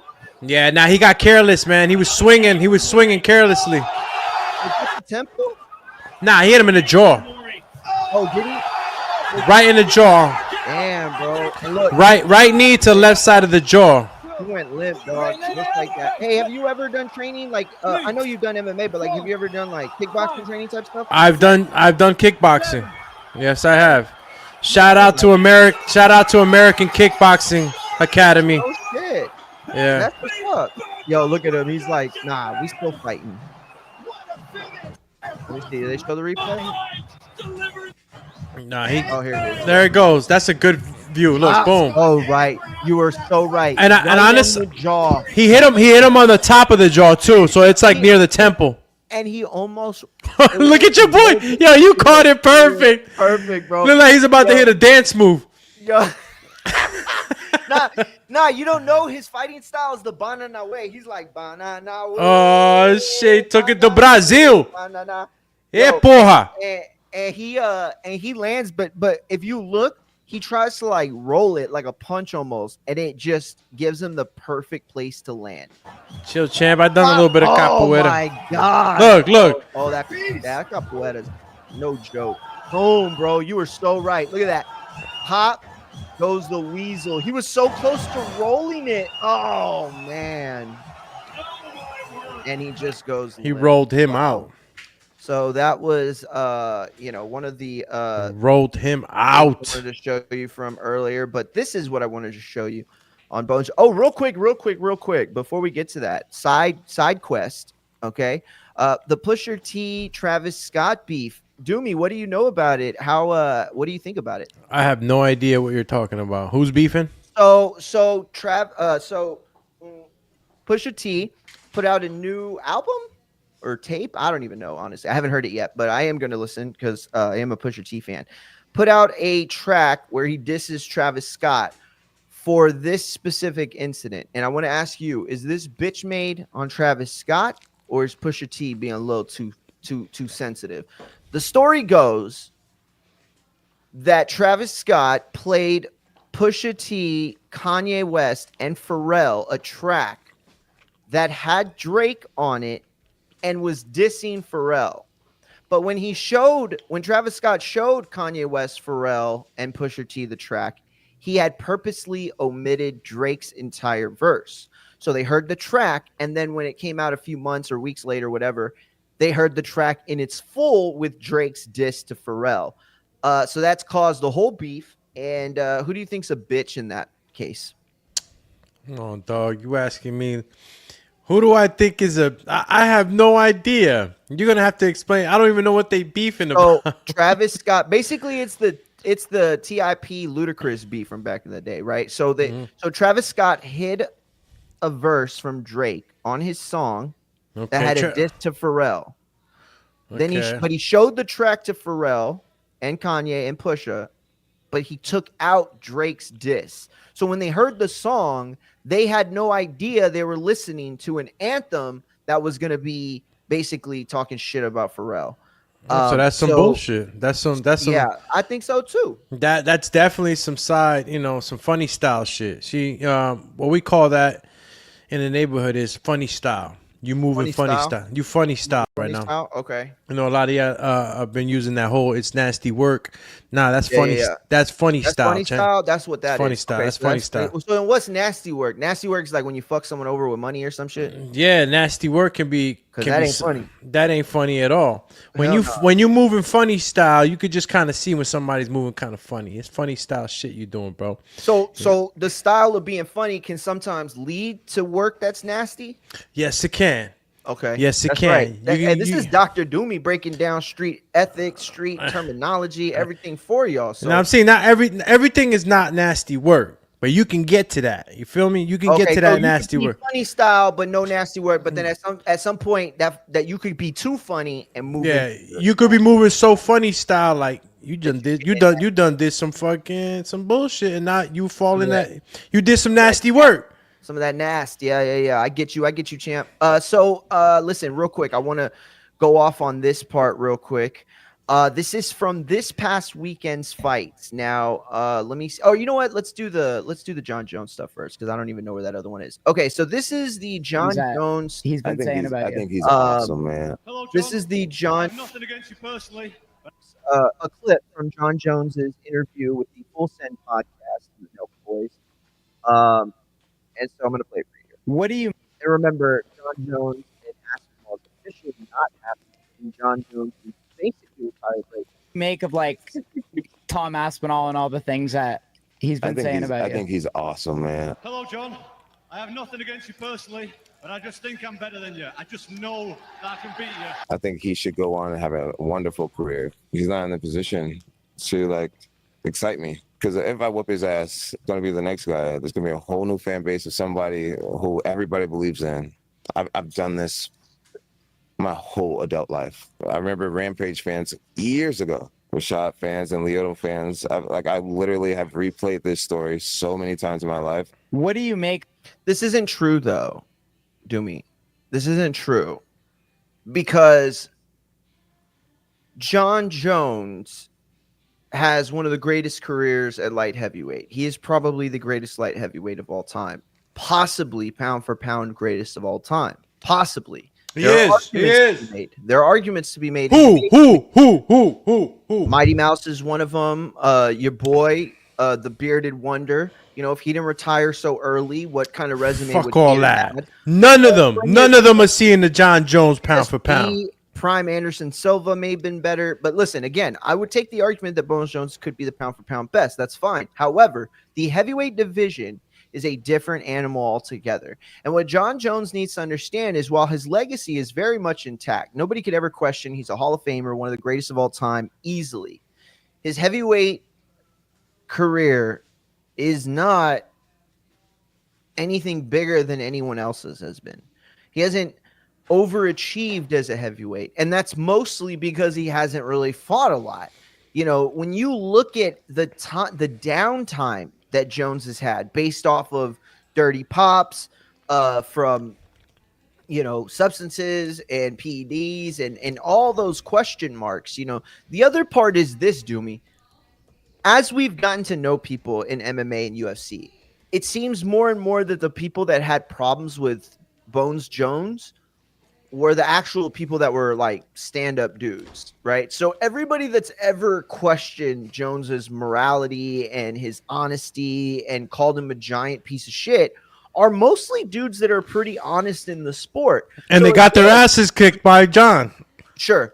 And that's part of it. Absolutely. You know, jealousy's a monster of a bitch. But to say that Aspinall offers nothing at this point is a cop-out, I think, because what he doesn't offer is what Evans offered in Lyoto Machida and Rampage. So is John Jones, in essence, the Canelo Alvarez of MMA? Damn, champ. That's crazy you said that. I don't know, chat. What y'all think? I mean, that's a topic right there. Yo, I see Benavidez right there. Canelo Benavidez, Aspinall, John Jones. Damn, champ. You just cracked the blueprint, bro. It's there. The combat sports matrix. You just said it. Aspinall is John Jones's Benavidez. Canelo to Benavidez is John Jones to Aspinall. Two guys coming up from lower weight classes, right, that are huge names, hugely successful, done major things in their sport, in their division, and yet someone stands in front of them that has a legitimate argument of being better, specifically at that weight class, right? Because that's the other part of it. I don't really think Canelo or that Benavidez is better than Canelo pound for pound. I think that if Benavidez wins that night, part of the reason will be the massive size advantage that he'll enjoy. Aspinall, you could say the same thing. Even though Bones Jones is very much grown into the heavyweight division, Aspinall is the naturally larger guy, like thicker guy, stronger guy. And Jones may be just as strong at this point or strong enough, you know, to match with him. But that's the point, is what heavyweight showdowns did we really get out of him? You know what I'm saying? And shout out to Lord Zed. He said, avoid being funny to avoid the nasty. Got it. You got it. Hey, me and you both learned it today. He said, the next bum they are hyping up, I agree with John, to be honest, but I'm all ears. Yeah, see, and there it is right there. That's the truth, is that he does it. Aspinall doesn't have the mass appeal that Rampage Jackson had, or that Evans had, or Machida, or any of the other guys, Belfort. You go down the list, and that was like the most prime time in UFC history for light heavyweights. I mean, so when you say that John hasn't given enough action in the heavyweight division, what are you saying? Like he's just like not worth like weight? I'm saying that he was able to play superstar, and he A-sided the entire division, right? Because they all knew they wanted him at heavyweight, but they didn't even know if he was going to be able to come back. Did he beat Miocic or not? Yeah. No. Absolutely. He did everything to solidify himself as the heavyweight. Absolutely. But you both know that a champion is only as good at defending, right? Winning a championship is not easy, but keeping a championship is much harder. That's the truth. So I'm not saying that Jones's legacy is ruined by not fighting Aspinall. Not whatsoever. But for John Jones, sound a little far away, like my man Wilson from Tom Hanks's movie. What was the name of the movie? Castaway. Castaway. Yeah. So that's kind of the whole. That's kind of the whole point. Is like, Aspinall represents a legitimate win against someone who could be considered the 1B of the heavyweight division. And again, Lord Zed makes a great point. Commercially, he is not viable. I get that from Jones's point. Nothing excites him, right? Nothing excites him. You know what I'm saying? Like, he don't want to come back yet. He don't feel it. But like a detriment, because the longer he stays away, the more uncertainty. But just like Canelo's telling Benavidez, go do something. Go do some more. You really want this seat? You really want to be the guy giving out the golden tickets? Go do some more. That's all John Jones is doing.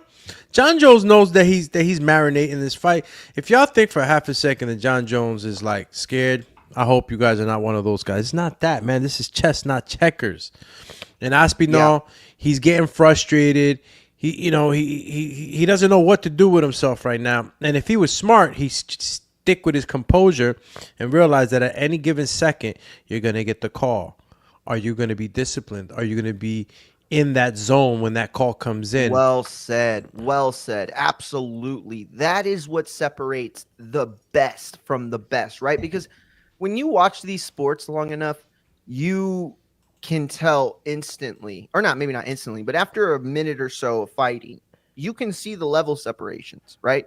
You can see who is starting to dictate a fight, where the momentum is being built. And so for all of that, you have a fight where you are a legitimate contender, and yet this guy's held the belt forever. And that's was, I think, the biggest problem is Jones lost so many people with the way he was moving, right? Was it funny? Was he moving funny, Doomy? Trying to keep the belt as long as he could, knowing he wasn't going to be fighting Aspinall anytime soon? Because that's Lord Zed's point right there. Fight him or give up the belt.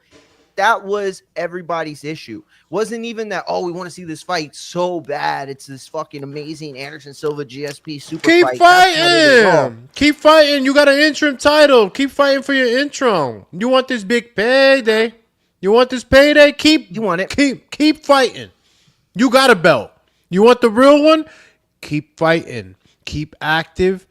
And next thing you'll know, that call will fucking ring, bro. I'm telling you. You're not wrong. But he's in their heads, yo. John's playing. He's playing with Aspinall. He knows he's gonna fight him. He knows. Yeah. I think he's playing with them too. Just like we know that if Canelo retires without fighting David Benavidez, it's gonna be a giant question mark there. I don't think Jones got it in him to have no question marks, bro. He wants to undoubtedly make sure that he's the best of the best, and everybody knows it. Yeah, bro. I don't think you're wrong. I really don't. You know, I want to see the fight. I really do. That's what it all comes down to me for is I just really, really, really want to see that fight. Bro, I want to see it too, man. Aspinall is dangerous, dog. Like you said, he's the one that's, you know, extra thick and shit. You know, kind of like he didn't have to do what John did, you know, fill into that heavyweight division. He was already there. And he's got good power. I don't think he has enough round by round experience yet because he's been taking everybody out. Word. You're absolutely right about that. Listen, I want to go back to real quick, a couple of real quick boxing notes. First and foremost, this story right here that I'm clicking on. This is from Manuk Akopian. I can't remember how to say his name, but he's the guy from Fox News or Fox Sports and works for a lot of other different people. He put this tweet out saying TKO Boxing plans to stage 12 events per year for the next 5 years, including up to 4 mega fights per year. One player who will hold a prime position shaping the future of TKO Boxing is 360 Boxing Promotions Chief Tom Loeffler, and his Ring Magazine story can be found on his X page at Manuk Akopyan. It's MANOUKAKOPYAN. My bad for butchering the name. But yeah, Doomy, what do you think? 12 cards per year from TKO Boxing. Not a single fighter signed under their banner or promotion or anything like that. Are these lofty goals? Are these too lofty a goals? I mean, 16 cards, or is that maybe that's 12 including the 4? Yeah, 4. Okay, so 8 events plus, or no, I'm sorry. Yeah, 8 events plus 4 mega fights. That's a lot. That's a lot. Shout out to my man Dana White, motherfucking boss. And what do you think about Tom Loeffler in that position? He's too? not. You've known Tom for a while. I like Tom too. Tom, savvy promoter. Very did very well with Triple G. But we go back to TKO, right? Dana White hopping into this and saying that he can produce something like this is not really something that's out of pocket. Look how many UFC fights we get. UFC fight nights, we get UFC actual pay-per-views, we get everything every month, no problem. Now remember, they're opening up the gates. Bro, there's 20,000 boxers. 20,000 registered boxers. We're seeing fucking maybe, well, the ones we see in the rankings, we can say we probably have like 80, 90 max, right? Maybe 100. Sure. But look at the boxers we're seeing per sanctioning body. 15. That's 15 between 4 sanctioning bodies. You're looking at 60 per per division, weight division. We're about to get an influx of fights like you wouldn't believe. We're gonna get new stars like you wouldn't believe. We're gonna get. Remember, we've been picking them out of the Olympics. You know, Oh, yeah, for usually sure. the Olympics. You know, I have first dibs. Excuse me, on promotions. Picking them out.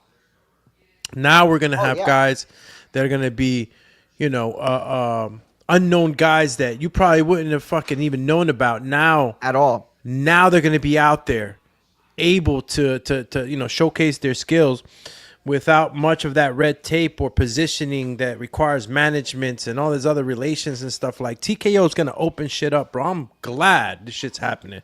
And Listen, for those, go ahead. I'm sorry. My bad. now for those that are worrying about the money, I won't hear that shit. It's No, only I'm not worried about the money. I'm worried about the fighters, right? Because you're right. This will open up a door, and a lot of fighters that are probably good enough to be opening up shows or undercards that don't have the financial backing or the major promoters, or live in a region where they're able to draw like tons of tickets in a market. When you think about it like that, you're absolutely right. But my worry is the structure of it all, right? Because let's be honest, the UFC works because they don't really pay their fighters a whole lot. And part of that reason is because of they're a brand, they're a franchise. So the security in getting fights, which is something a boxer doesn't always have. You look at PBC, a lot of the fighters have no idea when they're going to fucking fight. But you have all of that, and you see this model that's very similar to what it seems like the UFC is, and you look at them both and you start to mirror, what do they both look like? How does one want the other to look? And I think they want it to look like the UFC, this version, this era, where we don't make stars, right? We don't build up fighters like Conor McGregor anymore, or Bones Jones, or Chuck Liddell, or anything like that. What we do is we let everybody know that the UFC is the market, right? Just like the NBA.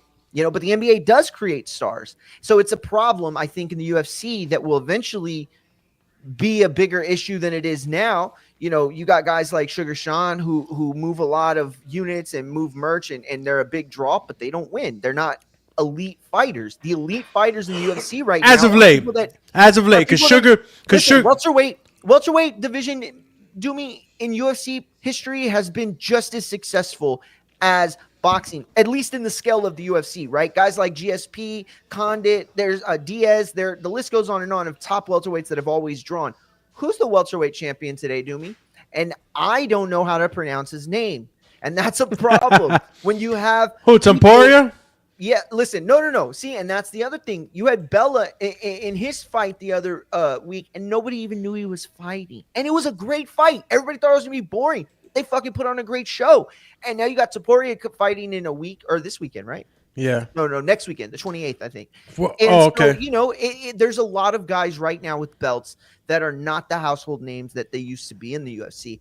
And for boxing, it doesn't work that way. It works very, very different. There aren't a lot of people that just sign up to watch a boxing fight unless they know one of two things. One, they are watching two of the highest level fighters in that division fighting, or two, there is a huge beef or narrative online that has started, and it makes it a reason to watch, right? A la Jake Paul and Tommy Fury. Those weren't two high-level fighters. Those were two guys roughly same skill set with a huge beef that was brewing. So, I don't know, man. I just feel that. But listen, that's the thing is, look, they got Tom Loeffler. They're bringing in Tom Loeffler, Doomy.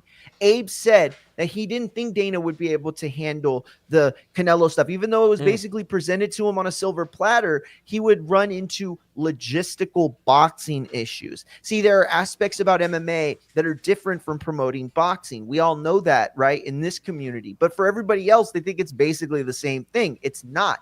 There are logistical aspects of MMA that are different than boxing. So when he runs into those issues, who does he go to?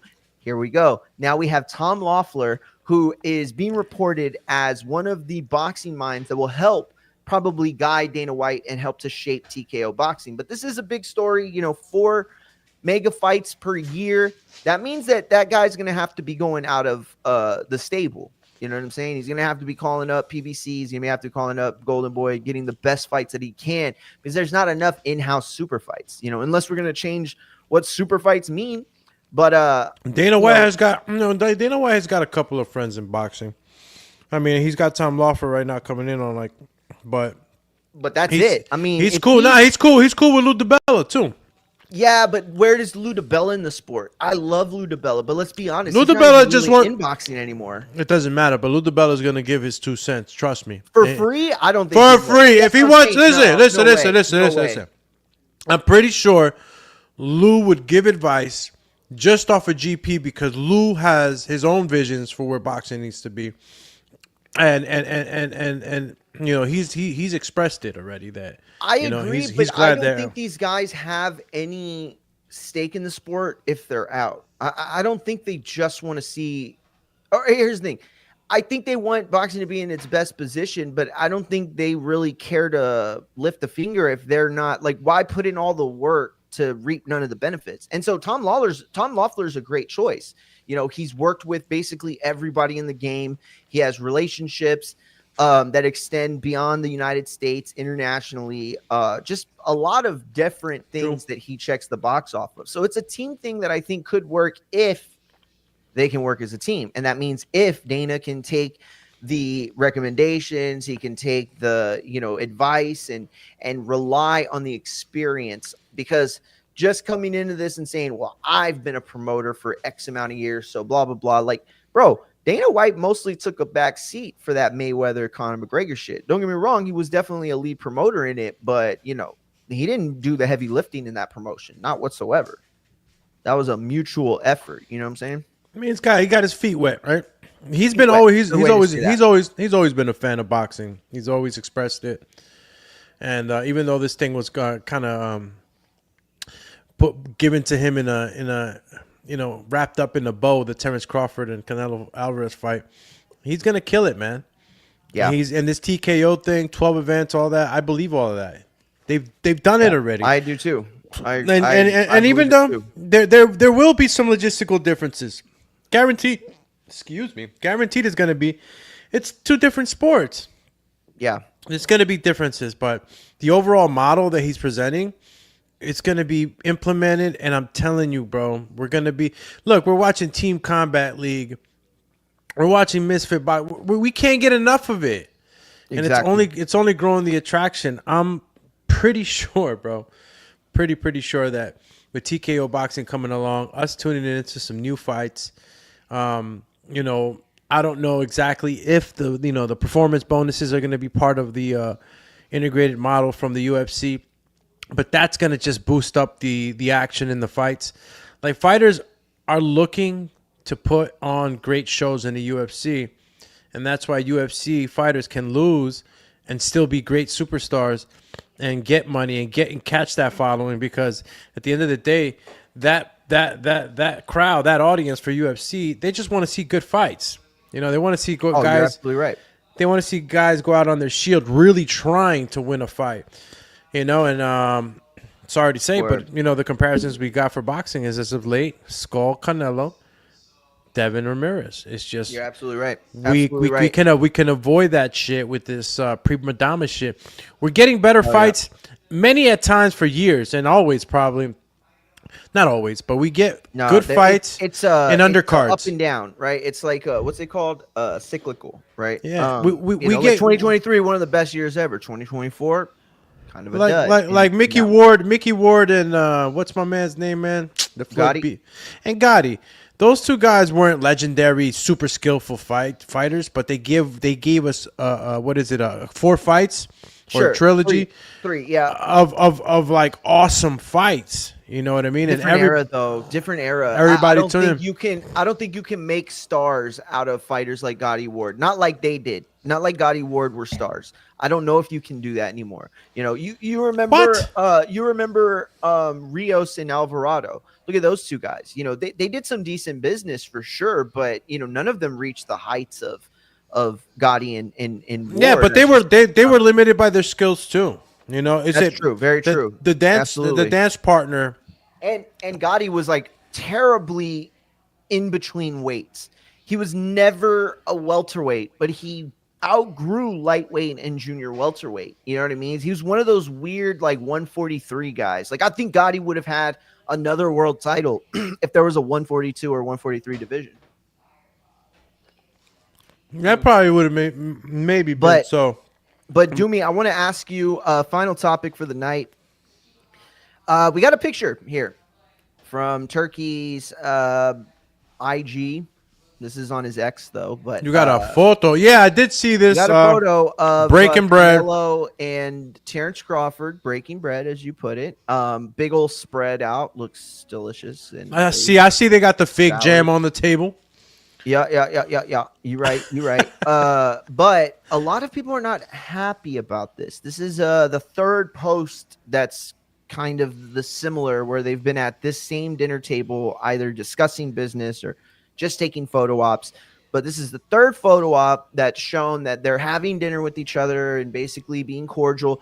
And look, we've been in this fight game, Doomy, for a long time. We know how it works. It's about selling tickets. You know, most beefs in boxing aren't real, and they're certainly not as intense as they make them out to believe. And so, you know, Berlanga, Straws, they are going to do their job and sell a fight. And after it's over, they'll probably shake hands. And that's nothing wrong with that. Not hate at all. Mm-hmm. But upon selling a fight, when you are trying to sell a fight of the magnitude of a Canelo Bud or a Floyd Pacquiao or a Triple G Canelo or a Cotto Martinez, whatever, when you are selling one of those fights, narrative is a big part of it. For the rest of us boxing fans that know what this fight represents and know what it doesn't represent as well, we're interested. We're interested because it's Bud, because it's Canelo, and they're both in the same ring. We have to see that fight, and we know that. There doesn't have to be animosity. There doesn't have to be a crazy feud or blood feud, right? Yeah. But for the casual fans, they don't need to see these guys hugging hands. Now, I want to point you to the post on the right. The guy's name on X is Moro42Bus. You can follow him if you want. But he posted this on What AI. I'm kind of bullshit he posted up He said, this is the post we are going to see next. And it's a picture of Canelo in his jammies doing the Bugs Bunny feet ears pose, which is weird to see him. And Crawford in some dope-ass pajamas, by the way. I like them. I fuck with them. Those are like on vacation pajamas. You know what I'm saying? And they're both in the hotel room having like a little sleepover. And the joke is basically that they're showing too much respect. Doomy, are they showing too much respect right now? Do we need to start seeing a little more animosity out of these two to get the build just right? You guys are funny, man. You guys are really funny the way y'all paint this shit. Come on, man. Look who they're sitting with. They're sitting with Big Bag, Turkey Big Bag. I give out the big payday a la Sheik. What do you think, man? Turkey a la Sheik said, yo, I want both. I want to sit down and eat with both the champs. Have them brought over to my humble abode in a helicopter. Do they have to post it though? Fuck yeah. Turkey's like, why Big Bag? I'm with both these champions. They're having dinner with me. All right, I'm talking to them, making sure that they're gonna give me a good fight, bro. It's Turkey Big Bag Alice Sheik in the building, bro. You gotta That's what I'm saying. Like, it feels like he's big leaguing other promoters at the risk of ruining the narrative for this fight. Ain't no narrative. Anybody that knows boxing, they don't need a narrative. Sees, okay. Lord said best friends. Fucking best friends, bro. They're sitting down with Turkey Big Bag Alice Sheik, and they're having dinner, and they posted it. How many times are they gonna have this fucking council meeting though? Like, how many times do we need to have this summit? Because I don't think we need this summit now that the contracts are signed. Let them fight. Let them talk shit. Because remember, Doomy, real quick, you know what tomorrow is, right? Or in a few hours, is the first ever press conference. Yep. And they are going to have it on Netflix, I think, or YouTube, whatever. And so this is, you know, this is the eve of that. You know, this is the dinner before, you know, that whole thing. They're having dinner. Not a big deal, man. Not a big deal. Killing the narrative. Yeah, you guys, what do you think? Bro, this ain't real beef. All right? This is boxing. Now, deep down inside, what you guys are failing to see in that picture. Bring the picture right back. Put that picture back up, my brother. Yes, sir. You guys are not seeing the war that's going on. The war that nobody's seeing right now. These guys are sitting next to each other. Do you know the aura? Do you know the aura right now between these two? The energy? Bro, if you guys could see past your bullshit, you would see that both of these guys got the Super Saiyan power-up shit going on around them right now with that aura. They're both around each other knowing that they got to beat the shit out of each other, bro. The energy's crazy. I would love to be a fly on the wall. I would love to be in there and to hear them talk, to hear a crack in any of their voices, to see a slight bat of an eye. Fucking intense, bro. I love it. You guys see peace. I see a war going on right there at that table, bro. Yeah, this is the first round, or maybe the second round of the fight before the bell rings, and it's a size-up game. You know, they're big leaguing each other, right? These are dick measuring contests that they're having in real time, and the person that wins each one of these, little mind games, takes it to the next stage, right? It's like, okay, the press conference, and then you think media workouts, and then weigh-ins. You think that when they went back to their camps from this dinner, the camp and everybody wasn't talking about like, yo, how did you feel? Did you see him kind of nervous? Did you what else? Hell yeah. What kind of questions was Turk asking? Well, Turk asked this and said this. This is what he said. Oh, he said that? Oh shit. There's a chink in the armor. Yeah, that's how this shit happens, man. What can you give? What can you get from him? What can you gain as far as anything that'll help you on fight night? Definitely agree. At this level, every little thing and I'm just helps. ferocious. I want your heart. I want to eat his children. That's the way it is, champ. Listen, I want to thank everybody for tapping in today. The chat. Shout out to Clarissa. Oh shit, Clarissa came through. It's my homegirl, man. Yo, Clarissa Turcios. Says what would have been crazy if Turkey had different meals for each of them. Canelo's plate, Canelo's plate would have been tacos and Bud's plate would have been fried chicken. You crazy, Clarissa. Or he does the best of both worlds and it's fried chicken tacos. There you go, bro. I mean, that's some barbacoa. Oh, they'll fuck with some barbacoa hard. Some carnitas, some mulitas. That would be hilarious, right? That's funny. No. He gives Bud this big ass like fucking 16-ounce steak, and he gives Canelo like a salad and shit. He's like, you lose weight, you gain weight. Now I'm paying you both way too much money. Yeah, but shout out to Clarissa, shout out to Lord Zed. Shout out to Coach Rivera, champ in the building. Shout out to Do, champ tapping through. Koki, champ had some great points today. Shout out to Matt and Super Mex, the champs. Wrenched up, fam of the show. Got nothing but love for both of them. Elliot Brooks, bro, appreciate you tapping in and hitting the like and hitting the subscribe for us. You're the champ for real. And then, Shoeshine in the building as well. I'm going to be on Shoeshine's show a little bit later. And JC as well tapped in. Appreciate him. Ryan Huang in the chat as well. And then everybody that was on IG, Barbie, shout out to you. Adrian Reyna. Young Tigre in the building. Young Tigrazo. And hell yeah, Andrew Ryan. We're all in the IG chat. Appreciate them for sure. I want to ask everybody to please go to Infighting Exchange, spelt Infighting FX, on YouTube, X, IG, Twitter. My bad, X is Twitter, Twitch, and TikTok. I can now go live on TikTok. I've been posting on TikTok. We're gonna keep posting on TikTok. So yeah, TikTok, and you won't stop. Shout out to my man Hoss coming in at the last moment. Says. He fought a bum. Fought a bum. Damn. Listen, he fought a bum. A bum, kid. Norman was going to be the more talented guy, but I think that we have to assess how they got it done, right? So even if he wasn't in front of somebody of the skill set of, say, like a Boots or a Tio, at the end of the day, he did what you do against dudes that ain't on your level. He passed that test with flying colors. So shout out to Norman. Great performance. Great promo in the post-match. Shout out to everybody on chat. Doomy, you can follow at the Boxing Biz IG. You can follow us on the Boxing Biz YouTube channel, Boxing Biz Facebook. We're on Discord, the Boxing Biz 9661. So guys, yeah, stay tapped in with us on the Boxing Biz as we come and bring you the latest in boxing news. And on the X, it's underscore Boxing Biz. It's boxing underscore biz. So make sure you write it like that.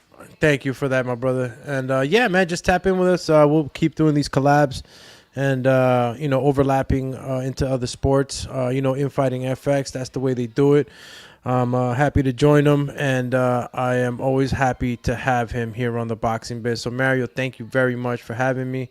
Champ, and thank you. Adam, man, after watching that Norman fight, I'm moving to 154 myself, citing personal reasons. Bro, he ain't lying, bro. Everybody need to be finding some personal reasons to move up to 154, champ. We got a star in the building. Shout out Norman. But once again, Infighting FX, the Boxing Biz, tag team champs of the world. You know what it is. Things out tomorrow, do me right? We're gonna be live tomorrow. Absolutely. Well, you can catch us on the Boxing Biz at 7 a.m. for the program Morning Road Work.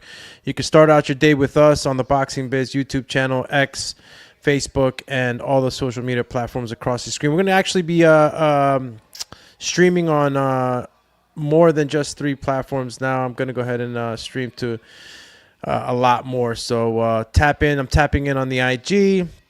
I'm tapping in on the Twitch maybe, and we'll continue spreading the word, bro. That's what we got to do, man. Yo, please share the show, and until next time, peace.